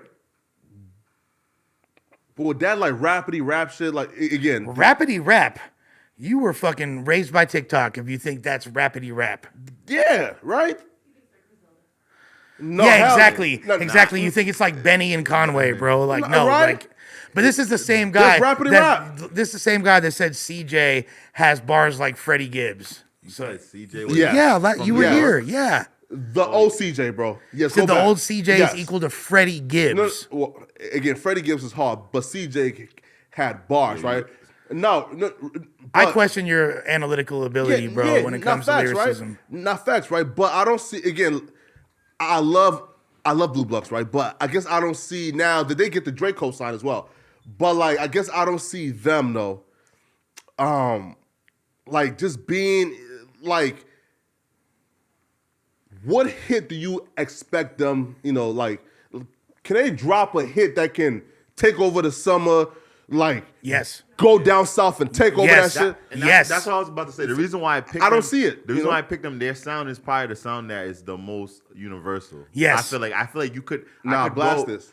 You said no. I mean rapper wise. Okay. Like rapper now, wise. if they get Wild and Sensei. Okay, let's say Blue Bucks get a hook from Lil TJ or some shit like that. Okay. They get a hook from Dirk. You know what I mean? Like they get A little baby. Blue Bucks and Lil Baby. That's out of here. Bro, Imagine they get. Are they signed? I'm not sure about but I'm pretty sure they are. Imagine they got signed to Yo Gotti or something. I would strongly suggest they don't. But hey, that's just me though. Hey, If I was an artist right now and I wanted a You good would look, sign- I'm going to a CMG. hey, Because out of all It the comes with baggage though. what's the baggage? One, Yo Gotti scammed his fans right with that little like Yo Gotti challenge shit. So that right there, there is no. Wait though. So that right there is already backlash, and then the Young Dolph shit is already, like it's a line being But drawn in. that's in Memphis. Nah, bro. Listen, like there's Dolphins who are not in Memphis, which is like a line, which is like. But you like, think I don't fuck Dolphins? with You it. think Dolphins? I hear that Glorilla, and she actually was cool with Dolph, and she signed to CMG. that's a business move. That's what I'm saying, I like- could understand. There probably is people that don't fuck with her as a result. Yeah, I would I'm saying outside. Like I know in Memphis, there's a fact. Like there's no line. Yeah. Like if you pick a side in Memphis, you know what it is. But I'm saying outside of and I that's don't like think- North Definitely Memphis, outside South of Memphis. shit. Yeah, bro. Listen, bro. You underestimate the power of dick riding fans. Like there's niggas who right now they absolutely despise anybody from like 63rd because they truly believe they're from O Block. But are they affecting the sales? Are they affecting the music? Yeah, bro. How? No, here, look, right? So look, there's dudes from 63rd and like who would tell you, bro, like we can't even break through the industry because like the fucking fans, it's like they're making it hard for us. Like they're ostracizing us because niggas is just dick riding O Block, right? So No, there's for sure a stigma about the, a lot of the dudes from St. Lawrence, Yeah. 1000%. right? So with Glorilla, like past her, right? Because I feel like she's more so like a female, right? So like that might even. What about Moneybag? What about 42 Doug? They both Money, CMG. Mozzie. Mozzie, CMG. Well, yeah. So if I was Mozzie, I wouldn't have signed, right? Because Mozzie came in afterward. Again, Moneybag Yo had already established himself as a That's his top boy. 5, like, yeah. top 3, right? That's like, his boy. Yeah, right. So like Moneybag Yo has like like kind of established himself as a top 5, top 10, top 7 rapper right now, right? So like He's top 5 in the new rappers right now. what total right now, right? So He's dope. I'll say that. yeah, right, top 5, right? I mean, like, well, if we're talking about like performing, like sales, like who's Yeah, going sales- platinum and sales song. it's him, Little Baby, and the baby that came up in the new. No. Like he's definitely like top 10 because like I wouldn't like put like him above like 21 Savage. No, that's a different generation. That's what I'm saying. I'm talking about like. No, I'm 2019 talking and about up. rap right now, period, Oh, right? period. Ah, yeah, you're right. Yeah, Rap right? right now, period. He's top 10. He's top 10. Yeah. He's probably 10. He's like, yeah, he's late. I don't know about top 10, but I'm not saying he's not either. Yeah. But there's definitely, because Yeah, that like yeah, top 10. it goes back to that conversation that that 21 was tripping on and him being number 7 or 8. So yeah, there might be another, and I don't think Dirk was mentioned. Dirk is ahead of Moneybag Yo right now. Let's be honest. Nah, man, nah. Y'all That's are- what I'm saying. No. Moneybag Yo got way more There- hits, there- and Yeah. he sells. There's like a real, and so is NBA YoungBoy, by the way. Yeah. Like so is NBA YoungBoy, but there's like a real underrating of Dirk going on in this office, and it's like I think it's Dirk been quiet. crazy. Yo, Dirk's been. You notice like the beginning 6 months of the year, Dirk was on fire. The last 6 after India, probably after he broke up with his girl, he's been different. Like he's not been. I mean, like they'll do it to you, right? Yeah, that's what I'm saying. It had to be that because he hasn't like the first 6 months he was him and NBA YoungBoy dropping albums. He's dropping records with Gucci Man. He's on everybody's record, and then Gucci record is crazy. That's my most listened to song of all 2020. Yeah, that song's crazy. But now you're telling me that if Dirk dropped next week, he couldn't possibly shut the internet down. Yeah, he could. Bruh. It's not too late. If Dirk But drops the next momentum week- is going down right now, though. Bro. It's not on the upward. Fam, I still have Dirk above Moneybag, and I fuck with Nah, I do Moneybag. too. Yeah. I have Lil Durk over Moneybag. Yeah, hell, bro, Dirk at his peak, right? Again, I'm talking about like when he was Basseye should have a mic. I swear Right. to God, bro. Like you should. when pull he was up. like dissing and beefing with like NBA YoungBoy, right? And at his peak, he's still like what 130. 130. But Moneybag Yo is He like sells 130, 140 all the time. he's like outselling Dirk though. Nah, he is. But I mean, Right. but who's impacting the culture more musically is definitely Dirk. Yeah, But it's right. because his whole wave of music like dissing all these people, Yeah. like R.P. Duck and all them, but Yeah. like it's crazy. Yo, Hold on.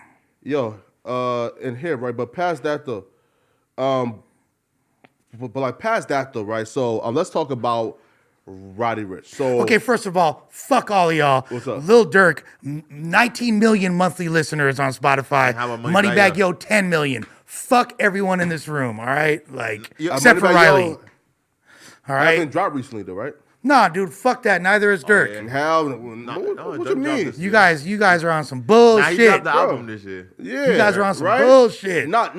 Listen, So right, then how is right? anyways, that negates Dirk your feature- argument completely. No, right? And like Dirk features too. Also I love help- you guys, but come right? on. No, right? Look, Come on. No, right? Look though, and like Dirk features too also help like his monthly listeners. No, but you know why though? The number one reason why he has a joint album with Lil Baby. Oh, and If that's Moneybagg Yo had a joint album with any other, like it would be. Oh, it's over. with. That- bro, I love the way that point is used so Then conveniently. he has a Drake song. I love the No, he I- has two Drake. Lil Durk has two Drake. Moneybagg Yo has zero Drake. exactly because That all adds. Dirk is a more poppin' artist. But now He's Moneybagg good Yo at networking. But Moneybagg Yo is you. Dirk wouldn't be as high as he is now without Lil Drake, but Moneybagg Yo would be hot without Drake. And Moneybagg Yo wouldn't be hot without fucking the CMG affiliation. How would he have even got on? But We which wouldn't one- even which know one- who he was. Which one's more? If it wasn't for impressive, Gotti. being featured on a Drake. I mean, a Drake feature is. I mean, like having you be featured on a Drake song, not a Drake being your feature. Being on a Drake feature plays a big role. Like that's love. That's Laugh Not a Cry Later. look. That's with Drake. It's like an album look. Like it's equivalent to that with Drake. But It's that Drake. but that adds to his stature. You know what I mean? That don't come from nothing. Like No, but I'm basically saying if Moneybagg Yo will eventually get a Drake song, he's out there. if he do, then the dynamic of this conversation changes. change, yeah. Until Just, then, though. just like 21 Savage being above Kodak before he had that Drake album is very questionable. And I know you're a huge Yes, sir. 21 fan. I fuck with 21 as well. But Kodak, arguably one of the biggest songs of the year, Super Gremlins, was way more in the conversation than 21. And 21 now is way higher in the conversation because of what? Because of an album with Drake. Yeah. So Yo, we got like sidetracked because the question was Roddy Ricch just dropped Feed the Streets 3. Now the album is getting mixed reviews, right? I believe the sales is looking real murky, right? Real sketchy. Now, I think Roddy Ricch hasn't been the same since. Excuse me, I'm like antisocial, right? So the question is this: due to the mixed reviews, due to the sales looking murky, due to it being now 3 years after the last undisputed, undeniable, this album is a hit, is Roddy Ricch's career on the clock? He's not gonna be at the peak he was, and at one point he was the leader of LA. Like he was the leader of LA music. And Absolutely. I think he lost that. I think he thought he was Kendrick Lamar way too early. Like he took too long of a break when he should have put his foot on the pedal. he is no longer the top melodic rapper in LA. Like he took that spot from Ty Dolla $ign, and now Blast took that spot from him.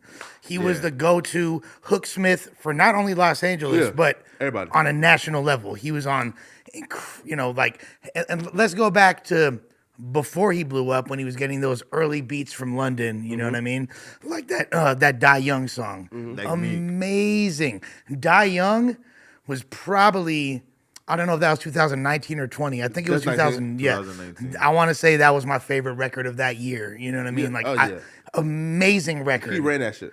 And he didn't sound like he was. That's the thing. He didn't sound like he was from LA though. He didn't, but what he was talking about is super definitely LA. You know what I mean? Like, yeah, Compton as fuck. You know what I mean? Like, shouts to his section over there. Nobody and who all that, blows Park up Village. though, right? And like he's right though, because like nobody who blows up and from LA sounds like LA. Like Only Kendrick. one person did. How does Kendrick? Only one person did. In past years was Nipsey? Blueface. No, Blueface when he came out, and Blueface, Yeah. Roddy Ricch and Blueface both got high around the same time. That was Yeah, like that's when LA music was just everywhere, and Yeah. I feel like Blueface definitely sounded like that, and Roddy Ricch sounded like a down south rapper when he was fucking with Meek Mill and stuff. Well, I definitely hear a lot of influence Yeah. from Young Thug in the cadence and delivery of Roddy Ricch. I thought he was from Atlanta when I first heard him. He definitely has that, but and then like so starting from there and then going into the box, obviously that was such an insanely big record. That was one of the biggest records of 2020, No, that's hands one of the down. biggest records of that decade. In fact, decade. and I say this all the time. Like it's way more difficult in today's era to have an enduring hit Like that that. transcends a generation that people are still going to know 10, 15 years from now. Hits like, you know what I'm saying, Juicy by Biggie Smalls, or like, you feel me, Dre Day, or you know what I'm saying, like California Love, you know what I'm Know saying? how to party. That's it. Like records In like the that. club. You know, Yeah, in the club, that's his. you know. But though, it's been 2 years though since records like that. So here's my But thing. that record is It went down. Yeah. It sold 10 it million. went diamond, and now since Yeah. then, his last album, huge bust, huge letdown, and it's been his trajectory's been this album downward too. ever since. Listen, like I'll be real with y'all. This album too, I did listen to it. I feel like bro just gave us such a classic album in 2019 that like, yo, it's just hard to live up to that shit, right? Because how do you like live up to that, bro? Like you can't. So when I say, or when I ask, is his career on the clock? I'll be real with y'all, bro. I think he was on the clock a year ago. Bro, I think his career Now- is over. I mean, yeah. not over, but he's not that guy. Nah, bro, listen, like, I feel like right now the clock has expired. It's really hard to see a future where Roddy Ricch is hot again. I can't see it because again, That sound is just not as outdated now. no, bro, listen, right? So, and here's why I can't see Roddy Ricch ever being hot again. See, like when it comes to these rappers, right? And I can usually gauge it once the public opinion swifts, right? It can mean in this. He's not a worse artist today than he was 3 years ago. Meaning, yo, Roddy Ricch like dropped mad fucking snippets and on Twitter. Those snippets sounded like some of the hits he dropped in 2019, 2018. But people didn't like him. But and folks then- called it trash. Right. But here's the Because thing. now people see him as corny. and sucks. Here's the thing. An overlooked aspect of artistry. Yeah. It's not just your bars. It's not just your songwriting. It's not just the beats you choose. It's about knowing what's going to move the people Yeah. and what resonates with the audience. And if you're not keenly trying to sharpen that sense and you get on your dick so hard, like, you know, like you lose sight of that, then your music doesn't hit the same and it doesn't resonate. The reason why every single time Drake drops, it makes such an impact is because him and his entire team, and I've been around his people and I know how fucking tuned in they are to what's going on and what's the cutting edge of music. You have to, they stay so tuned into trends and they know what's about to pop off. They know what regional flavors bubbling. They know what artists, you know, that no one's heard of yet. Like I saw them playing artists that had less than 10,000 streams, the kind of shit me and my homies be doing. And that's what Drake and his people be doing because they know if you lose sight of what's about to happen and what the game's missing and where to fill that niche. Yeah. And I don't feel like Roddy has been sharpening that sense lately. I'm rooting for him, but He dropped this album in 2019. He didn't drop another album 2 years later. Like Lil Baby, the reason why Lil Baby's so hot, he drops a project every year. It don't like My Turn, people call that a classic. The next year, I'm giving you a project, me, Lil Durk. Then the next year, I'm giving you my album. Jay-Z. Why was Jay-Z so prominent? Why was Jay-Z the #1 rapper? 11 #1 albums. And before streaming, when it was hard copy CDs, this dude was dropping a project every year. And to me, Roddy Ricch went the approach of Kendrick. Kendrick dropped the classic with Good Kid, Mad City. Then Kendrick took his time before he dropped. To me, Roddy Ricch was in that same position. You had a classic album, Diamond, like you're literally from Compton like Kendrick. But the difference with Kendrick, when he took a year, 2 years, he was like, I'm taking 2 years, but I'm giving you To Pimp a Butterfly. I'm going to just, if I'm taking 2 years, I'm just going to go completely left. artistic masterpiece. Yeah. With Roddy Ricch, you took 2 years to give us something that you That was could have mid. given us a year ago, which would have sounded Mid. better. And that's the thing. You can't take 2 years off to give the same. It has to be like Yeah, you're I feel coming so with a bad for him, concept album or you're coming up with something. And that's why Kendrick is able And everyone can't be Kendrick. I was gonna say you can't really compare Roddy to Kendrick. Yeah. At the end of the day, Good Kid, Mad City is one of the best records in hip hop history. You know what I mean? That's also coming off of the heels of Section 80, one of the best mixtapes ever. That's my favorite Kendrick. Yeah, it's my favorite. You know what I mean? Like, so he was already he had overly dedicated, like multiple overly dedicateds. So he was like, already had crazy momentum, was killing the game, and like as dope as Roddy Ricch's project was, it's not on the same artistic level as a Good Kid. No, it's not. And he don't.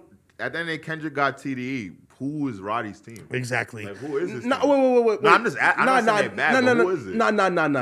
Nah, bro. Like he does have a great team, right? But Yeah, like, sure he does. Right? I'm saying, but who is the who are they? I'm not sure, right? But I know that like there was a big contention of it was like his team like leaking some like, information out. Like, bro, like we told this nigga to like just go back to the roots, but he wanted to get creative, and that's how he dropped the mid album. But I feel bad for him, right? Because he's still a great artist. But here's the thing, man.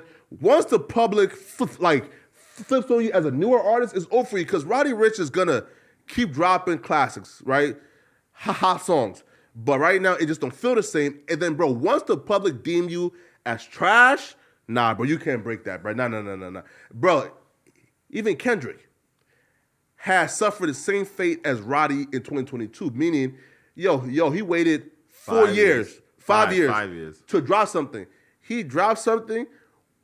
Once the first person say, yo, this shit is mid, man, listen up, bro. Like, we ain't played that album since. Nah, that Kendrick album is probably the most deadest. Like, it made no impact at all. Well, hold on a second. Now, I hear what you're saying, but I don't feel like that album is meant to be compared to other.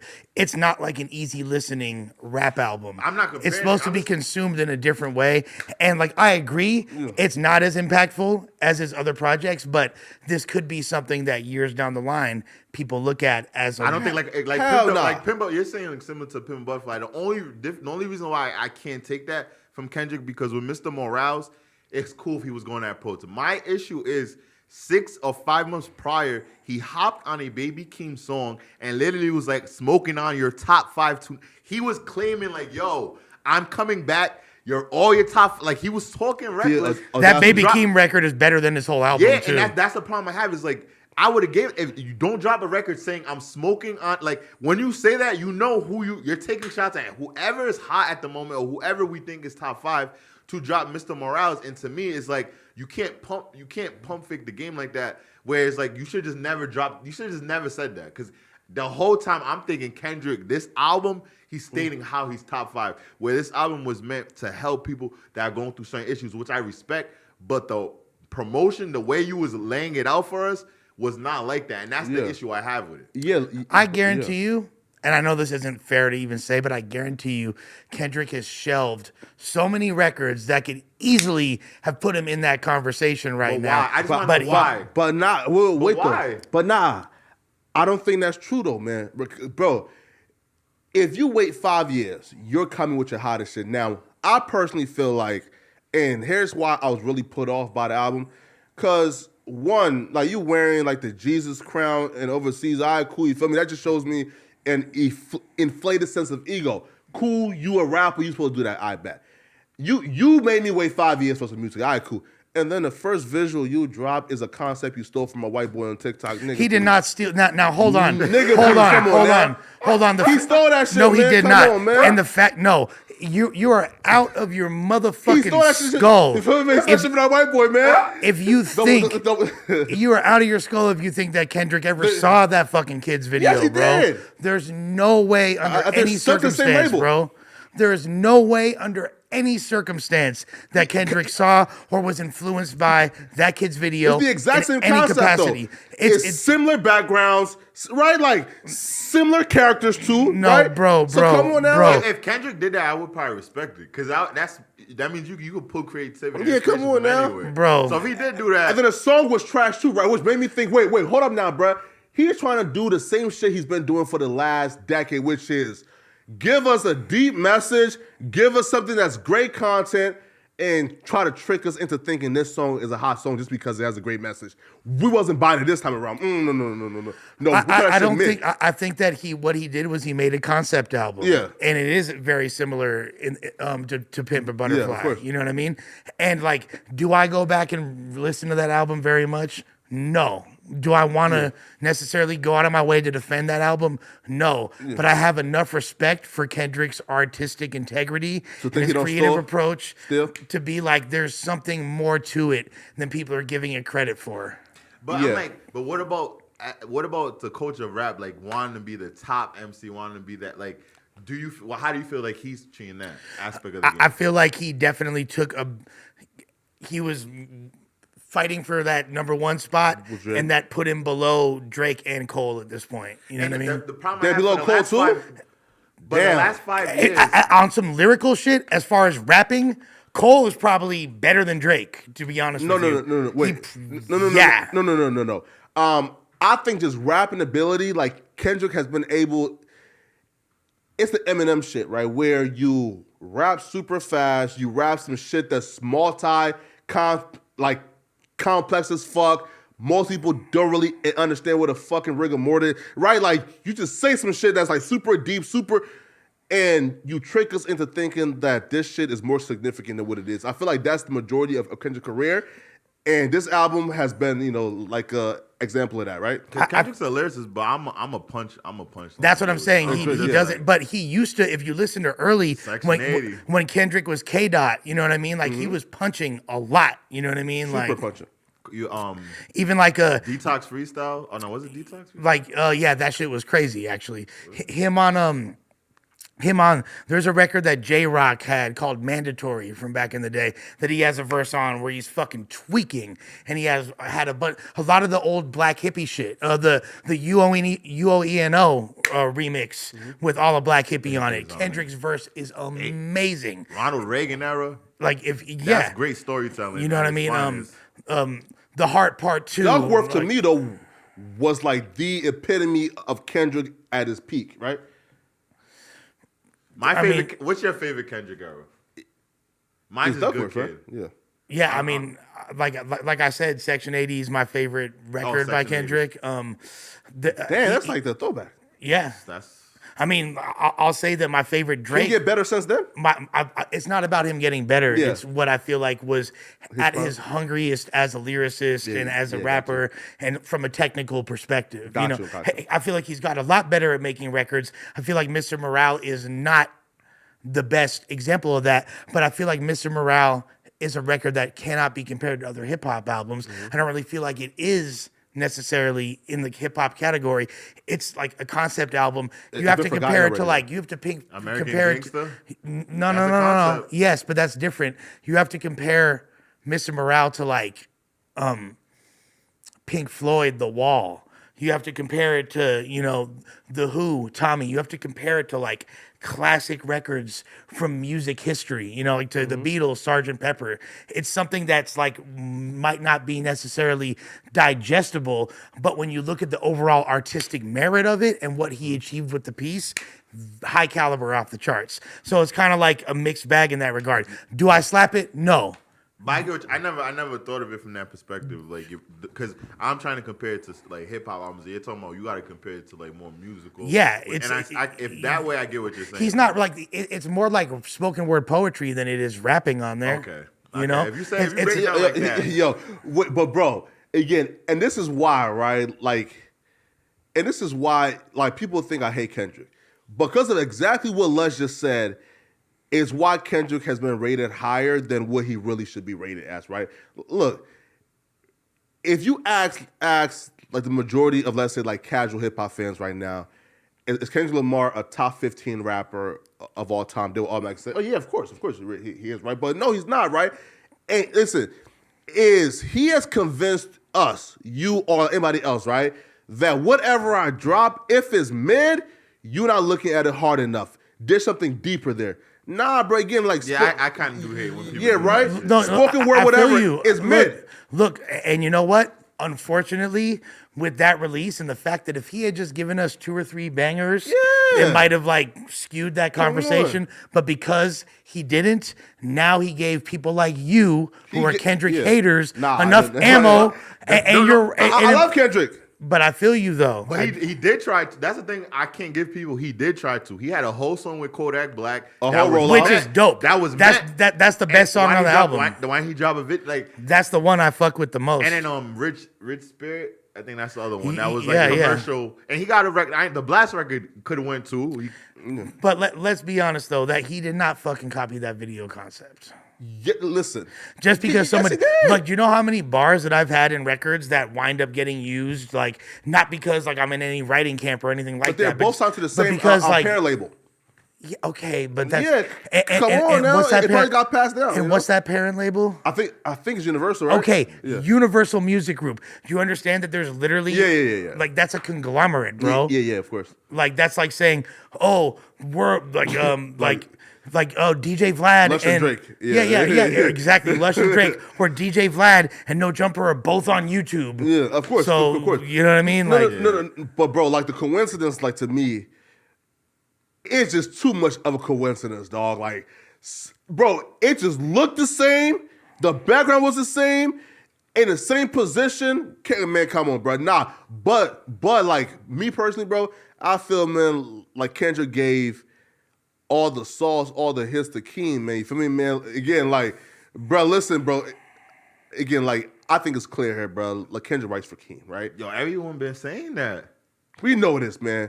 Again, Keem was a hot producer. Hey, you don't want to see an Instagram post in a few days. Nah. Pussy boys. I didn't even know that fucking Glorilla would pay attention to what the fuck we said on here. That's crazy. We shaking it up. Yo, allegedly, man, but does Kendrick write for Keem? I don't know. Come on, bro. We know it. Fam, like, it's I wouldn't the same be surprised. Flow. Man, same flow, lyricism, man, but like past this. People used to think that Baby Keem was an alias of like, it was like a character that Kendrick had. Yeah. Like, man. Before we knew the truth. Like, yo, so past the GOAT talk of Kendrick, let's go to another GOAT talk. Akon was on an unnamed source, and Akon said that Convict music. Shannon Sharp's podcast. Oh, yeah. Yeah, so oh, by the way, Remo said that the whole office is bugging and Dirk is way bigger than Moneybagg Yo. Yeah, but he's bugging, right? Yeah. Nah. But so Akon was on Shannon Sharp's podcast. Shout out to Unc, man. And he went ahead and stated that if Chris Brown had if Chris Brown had Quincy Jones or Michael Jackson's team, Chris Brown would have been bigger than Michael Jackson. And Jackson, the other thing he said after was the difference is because he said Chris Brown's with a bunch of blood gangbangers instead. Well, again, let's be real here though.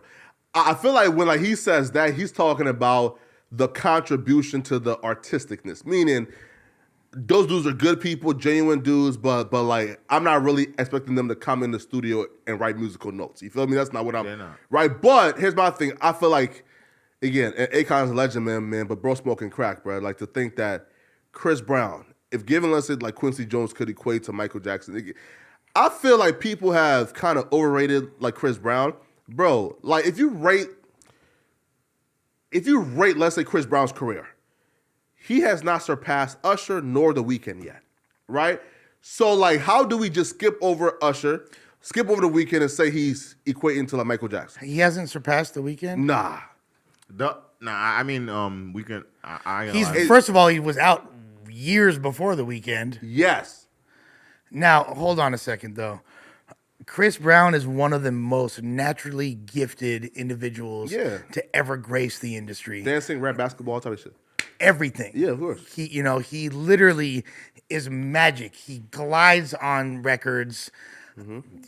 To make a statement like that, though, it absolutely makes no sense because music wouldn't even have the template to pull from today that it does if it wasn't for what Michael Jackson already did. It's kind of like a null and void conversation. Now, does Chris Brown have enough raw, natural talent that if he was discovered by Berry Gordy in the 1970s if he was that old, you know what I mean? And molded by the same production team and had an abusive father who forced him to fucking sing and dance every single day to the, or else he was going to, had brothers wait though, too, that- and brothers and amazing sisters. that- No, right. So I think that Shannon is talking about like popularity, meaning like he's meaning that Chris Brown would have been more popular than Michael But Jackson. I'm still saying though, like, it's very difficult to equate that. Michael Jackson existed in an era where there was no social media, there was none of the same promotional outlets or availability, which simultaneously makes what he did more and less impressive. Because although he had way more of a monopoly on the game, and there's never been anybody that like would go to any city in the entire world, from fucking Berkeley to Belarus to Bangladesh, and this motherfucker could come out on stage, you feel me? Or not on stage, come out of his hotel room balcony and have 80,000 people waiting in the streets, like holding on their bated breath for him. People passing out when he walked by, right? Now, here's the thing.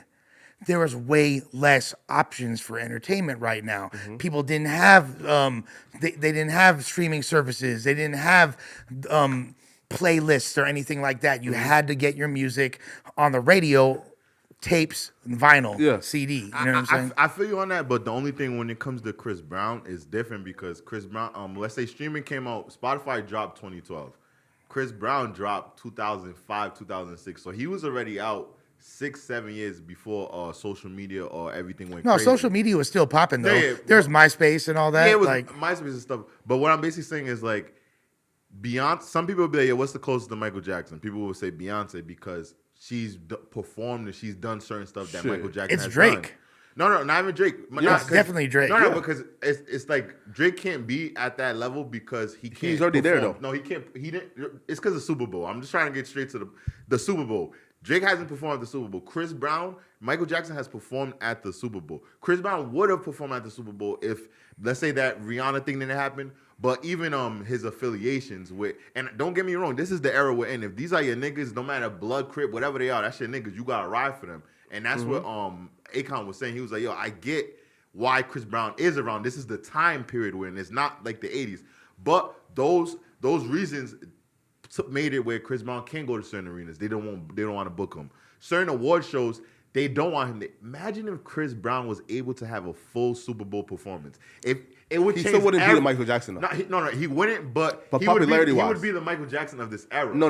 Yeah, he would have. No, I mean, if he would have, because he's the only one that could perform, and he doesn't get these opportunities to showcase it. Because when Chris Brown performs, bro, but he's the best performer in this era, and he's never. In terms of talent, Flacasita, talk to this guy, please. No, man. Like in terms of talent, I definitely get it, right? Like he's probably the closest like we got to. Oh, not musically. Yeah, but no, like just popularity wise, bro. I feel like if Akon would have said, "Yo, if you gave Drake Quincy Jones instead of the niggas he grew up with, his homeboys, if you would have gave him a musical genius to pair him up with his entire career, Drake would have been undoubtedly like again, just me personally right now. I think that Drake is on Michael Jackson's level. But he can't perform. If That's you one gave- reason why Now, okay. performance plays a part. Like so what dancing. are we talking about? No, just Performance or popularity? Yes, popularity. Popularity-wise, Drake is damn near. There's been debates about Drake and Michael Jackson. He's past Michael to me though. I mean, well, and that's the debate. That's way more of a debate than Chris Brown. And Chris and Brown is close. there's Akon's. Maybe his statement's true, but there's too many variables. You have to abstract reality too much to even put it in a conversation. You feel me? Drake, all you got to do is look at Drake's actual statistics, which like he is by far, by a significant margin, the most successful artist of the past 10 years. In fact, at this point, 10 it's years. 12 years. Bro, past 12 years. Bro, listen, it's possibly he's ever. easier, and it plays into he's easier, more marketable. You can market Drake better because like even with Chris Brown, when certain situations happened to him, he was locked out of certain writers. Like in the industry, a lot of people like Beyonce, a lot of people have these because they have, like you said, writing camps. For sure. He had to like get new up and coming. Shout out to Eric Bellinger, like new up and coming writers to help him on the process through his journey, where he's not getting the top like the Dream. Right. Imagine if the Dream was writing. Chris Brown's music would probably be up to par with The Weeknd or like the Drake, because The Weeknd, R&B wise and pop wise is probably the closest person to combat Drake musically. Well, right? I mean, but And he Chris has no writers too, though. Brown early in his career did have that though. Until he lost it. Until you know what I mean? Like with the Me, You, and the Dance Floor, fucking you know, No air Run with- It. You no know what I'm air, saying? no Like, air, one. yeah. No, And then boom, right. after that, then you seen Transformer or like he started to rap more because he lost a lot of those writers. He afterwards. became more That like joint nigga with Chris Brown and T-Pain is so hard. Kiss, fool. Kiss, or- Oh man, That was- that shit goes Kiss, stupid, kiss, bro. Laffy Taffy, Bruh. yeah, Bro, I man. get the chills, bro. Like that I'll tell you, shit, man, bro. full goosebumps. No, right. So Akon is wrong. We can say this, right? Like the only person who would even have an argument, which I think right now Drake is already bigger than like Michael. But if you would have given Drake, let's say Quincy Jones, bro, I think Drake would have probably like going down as the greatest musician to ever live. You feel me? Right? Like, You could do it. I mean, I don't know, but Yeah, I but love like, you Quincy know. Jones. But in the year 2000, at the Dr. Dre Smokeout, Yeah. I was in the 8th row. You feel me? Well. And Quincy Jones and his family were right in front of me, and this fool was hating on me smoking weed and told the security on me. yeah, come on now. Can you that's believe Quincy that Jones. shit, bro? That's crazy. Out of He- Dr. Dre. like, yeah, He's like 80 the whole though. bro. That shit really pissed Was me the Up off, and bro. Smoke tour? Yeah. Oh, you went to that? That was literally the greatest concert experience of my life. 2000, Arrowhead Pond to Anaheim. I want to say it was Eminem, June. Snoop Dogg, Dr. Damn, you Ice lived a good Cube, life, bro. fucking yeah. Was like, Exhibit? No. Exhibit, were yeah. blowing cheese. Every single person, yeah. I had to go to a whole other section to smoke weed because of Wow. motherfucking Quincy, bruh. Was it And legal Quincy, back though. then in No, Cali? no, it was not. Well, that's why then, right? But he was beat, bro. The whole, bro. There is a fucking skull on stage that came and was blowing smoke out. Like the whole place was stoned as fuck. But Quincy Jones don't want to let a young player blaze a motherfucking spleezy up. Come on, bro. That's a good story to tell. Yeah, though. man. Yeah, He made Fresh Prince and he kicked me out. He stopped me from smoking. crazy, right? Yo, listen, like we have a few left. In 13 minutes. Yes, right. Yeah, right. So let's do like 5 minutes for. Well, it's just 2 more left. So Saweetie dropped her Quavo diss track. Do you guys think she's justified since Quavo dissed her first, or is this a little bit too soon? Fucking horrible timing. Too soon. And you know, I'm the one that was defending Saweetie to you before. Hey, come on, man. But let's keep it a bundle. You know, she's an artist. She's free to do whatever she wants. In very poor taste. Now, it's clearly clout chasing. You want to ride the wave of the fact that this is such a conversational piece, but you're not even giving this dude like he's mourning the loss of his motherfucking nephew, bro. Yeah. Like who's like, come on, Got bro. murdered in front of him in cold blood. Yeah, That's bro. why I'm like, And yo. what's disgusting though is when last week when we had no information of what the track was actually gonna be, she stated, yo, I'm clarifying all the lies, right? Cool. So we expected her to talk about it. She dropped the diss track and pretty much confirmed everything. Yeah, I got the 100K spent on me. You know, yeah, I fucked them. And right, you know, and you mad, right? The song was whack too, though. Yeah, right. And then she added in like these like remedial disses, like your dick little, you come fast. To be all honest type with of you, weird shit, if man. she waited to drop that and put it out later, it would have resonated differently. You might not even think it was as whack as it was, but because it's in such poor taste, I'm listening that way. Yeah, it changes the whole context of it, and you're like, damn, like Yeah. I can't even I don't even want to give it attention at this point. Yeah, no. So, and Bootleg Kev did her a favor. Well, sorry, not favorite, but like he did her such a great, bro. Like he did her. And alley oop. Yes, right. Because bro, he gave her a great interview to where, like, just the clips coming out, right? Yo, like she's humanized. She comes off as likable. She comes off as great. But I can't get out of the back of my mind that before Takeoff's body turned cold, that you was dropping a diss track against his uncle who's mourning his death. And I always, that shit is sick, and man. I always I was defending Saweetie to you. Yeah. You know what I'm saying? We talked about this on this show. I've never said a bad word about her. I do feel like this record was in very poor taste as far as the timing of it. And I feel like it would be an uproar if it was the opposite way. Let's say Sweetie's niece passed away Bruh. and Quavo dropped a diss record. Do you know how much backlash? Like they would try to probably cancel Quavo Yeah, of for course. that. This man. shit's not gonna get no traction though. No, on in the shade room comments, everybody's like, nah, let her speak when he was talking all that shit. We don't care what he's mourning. That's let the it go Bitter Bitches off." chat room, though. That's what I'm saying. That's crazy to me. That's just weird because if it was the other way around, we would cancel him. But when it's on the other way, it's like, because it's death. It's like, yo, it's not, at the end of the day, we broke up, whatever. It's not that serious. Life was lost. Let's mourn Those hosts is the whole bitter, scenario. man. But Yeah, that's janky. Yeah, right here. So the next one is, so I want to talk about Boosie next. So let's do like 5 minutes on this Twitter thing. Are you guys optimistic or pessimistic about the way Elon Musk is running Twitter? Because he unbanned Trump, Jordan Peterson, Andrew Tate, among others. But then he didn't unban Alex Jones. And Wait. But bro, here's my thing right regarding that. So when he didn't ban Alex Jones, that's when I said, okay, Elon Musk is full of shit. And here's what I mean he's full of shit, right? There's really two ways to govern society. Is we take away everybody's rights and then gives rights back, right, as we seem fit, or grant everybody right and then figure out like which rights to take. But then that right there leads to communal disharmony. So when I see like Elon Musk say, yo, I'm all for free speech, and then his reason for not banning Alex Jones is, oh, I have kids. So when I see somebody profit off of kids' death, but then that tells me that his free speech is contingent on what affects him. Yeah. And to me, that's fucked up because I'm an absolutist, meaning absolute free speech. But you can't yell fire in a crowded building. Yeah. You know what I mean? And that's like that's always been a condition of free speech. And when you're doing something that's detrimental to society, of course. Look, I'll say this about Elon. First of all, the blue check thing that he did is absolutely counterproductive as hell. It totally took away the power of the blue check by making it so anybody could just pay for it and making it subscription based. It took away all merit from it. So people like me now have a blue check without being verified regularly, which is not fair to all the people that legitimately got their blue checks. How's it not fair? Because Those same niggas pay $15,000 for it.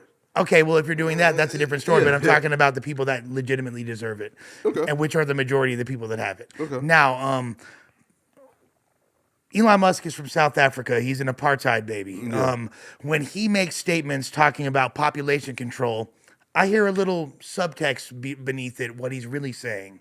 And he's like, he's talking about, oh, we don't have enough people. We need more people in the world. As opposed to, even though the world's overpopulated, he thinks we need to have more people. But what is he really saying? We need to have more white people. That's the subtext of what he's saying. He has a very questionable agenda in a lot of different aspects as far as the way he's moving. Now, with all that being said, I do believe in free speech, and I believe that everybody, regardless if I agree with their platform or not, deserve a chance to talk their shit. Trump, Jordan Peterson, all of them included. Yeah, man. I don't fuck with what they saying or not. That don't matter. You feel me? Yeah, if it's freedom of speech. Like if you could be a fucking blatant, like racist that is counter, that is the antithesis of everything I believe, and I'll still say you deserve to talk your shit. Like it's so tough, right? Because like the goal, right, as a society is communal harmony, meaning like whatever disrupts it needs to be checked, right? But then it's like, if you're checking, let's say, hate speech, right? Because we claiming like it disrupts, communal harmony. Who defines it? Because I feel like the people that are defining hate speech currently are the Democrats. And I've been on record for saying those people are our biggest enemies, especially white Democrats. Those niggas needs to be in check because why? The same people 70 years ago who told us, yo, when you come to this, like bar and grill, if that business owner says he don't want niggas in his shit, you got to respect it. It's a private company. Or the same niggas telling us today, yo, if you have a different ideology, a different mindset, oh, it's a private company come to take you out, right? Why? Because they're both, listen, like Democrats have been on the wrong side of history every generation. They fucking shit up. They fucking shit up right now in this administration. Even going back to the Clinton administration. Yeah. Like I said before, Bill Clinton played the sax on Arsenio Hall, convinced Black America that he was an advocate for them. Then during his tenure, proceeded to incarcerate more minorities than any president in history to this day. I'm Haitian, and then what the Clintons did to Haiti, the funds and all that type of stuff. Different. That's the fuck out you niggas. Man. Nasty work. Nasty work. Nasty fucking work. Nasty work though. That's how I feel you. I feel you on that with that scenario. But like overall, like I just feel like we gotta like Twitter is a place where we gotta like be able to just let everyone speak because certain people like at that are making it where you can't speak. Like we don't want Donald Trump on social media. Who? The Democrats. Yeah. So I'm basically saying like that freedom of speech. They are trying to. I love limit Trump if you on it. disrupt Yeah. it. Yeah, yo. So last topic, man. Trump should have the right to make himself look as stupid as he possibly wants bruh. on social media. Or shit, listen, man. sometimes he says some shit that's on point. There will be no slander And of Joe- Daddy Trump. and Joe- No, yeah, pause. I rock Pause. with Trump. Joe Biden. It's a joke. I said Joe Biden. disavow. Joe man. Biden, think yesterday or today was his birthday. It's the 80. oldest president in He's history. the oldest fucking He's president 80. in history. How do you have like? Would you trust an 80-year-old doing a lot of stuff for you? Like, you know what I'm saying? Like, an 80-year-old. It's like, literally bro, like sit having a down. fucking promethazine addict. It's like a lean head as the president. He's falling asleep while he's giving addresses. Like, come on, bro. Yeah. I'm not even a political dude like that, but I'm like, Yeah. come on, bro. You see now, like, we need someone that's comprehensive, that could speak, that could, like, actually, like, that's the difference with Trump. At least, if you didn't like what he was saying, at least he knew he was really fully behind what he was saying. You know. Wait, Joe Biden is like, yo, what do you want me to say? Wait, I forgot. What was it again? Like, Nah, he tripping. No, but last topic before we head out, everybody been asking us to speak on Boosie. Now, yo, you YouTubers gotta find a right one to play with, man. So for y'all who don't know what happened, Boosie was shopping at a Walmart. This YouTuber who always like does this prank where he comes up and start calling grown men boy. And he told Boosie, boy, pass me that, boy. What I say, boy, pass me that. And one of Boosie's little homie socked him. He punched him. he was like, boy, and then he's like, do you know who this is? He's like, I know it's Boosie Badass Boy. Y'all gotta stop playing with certain niggas, man. Like, cause, bro, like, and you lucky you in a Walmart and Boosie won't probably all the way crash out. But since it, like, Remember what the baby did at the Walmart? man, Now I don't know that I think I'll crash out off of that, like, cause just the white man calling me boy. Like, Oh, it's I a don't white know. dude? Oh yeah, it was a big white dude. Now wait. How is this even a conversation? Yeah, that's why I'm like, what kind of? That's what I'm like. I didn't even But know he wait did though, that. he looks real racially ambiguous. Like, right, He's like dressed like it. no, like he looks white, but like it can look like he's white, right? But like if you look at him like from like sideways, you probably like, you feel me? Like, right? Like for example, like Pete Davidson, right? White dude, but you look at him, sideways, you don't know, right? But yeah, he's white for all intents and purposes, and he's walking up and calling just random dudes boy and shit, I mean, bro. The context of where boy comes from the rock, from slavery and all that. That's why I'm like, that type of joke. I don't know, man. Hey, that's a risk that he ran. He's free to try to, hey, what do they say? Play stupid games, win stupid prizes. Boom. Now I hope he doesn't sue over that and wind up getting sued. No. Bro, if he sues his entire TikTok and YouTube career, it's over with, man. But yo, people been asking in the chat, me, yo Flacco, who's dressing you nowadays? Don't disrespect it, man. You feel me, man? Nah, Flacco got the fly Leatherman purple jacket. I'm dressing myself, man. You feel me, man? But yo, listen, man. People, Once you have some pants that fit, bro, you're gonna be killing the game. Bro, Now we gotta get you some lotion though. Bro, look, like this fit for sure. You feel me? Cool. Feel me, man? Come on, man. Awesome. Yo, folks, listen, man. No Jumper, coolest podcast in the world. Yeah, man. Like the video, sub to the channel, comment for the algorithm, and also too. Great episode, guys. Yes, you feel me? Follow Lush, Rob, myself. We're out of here, folks. We about this Peace. biatch out this biatch.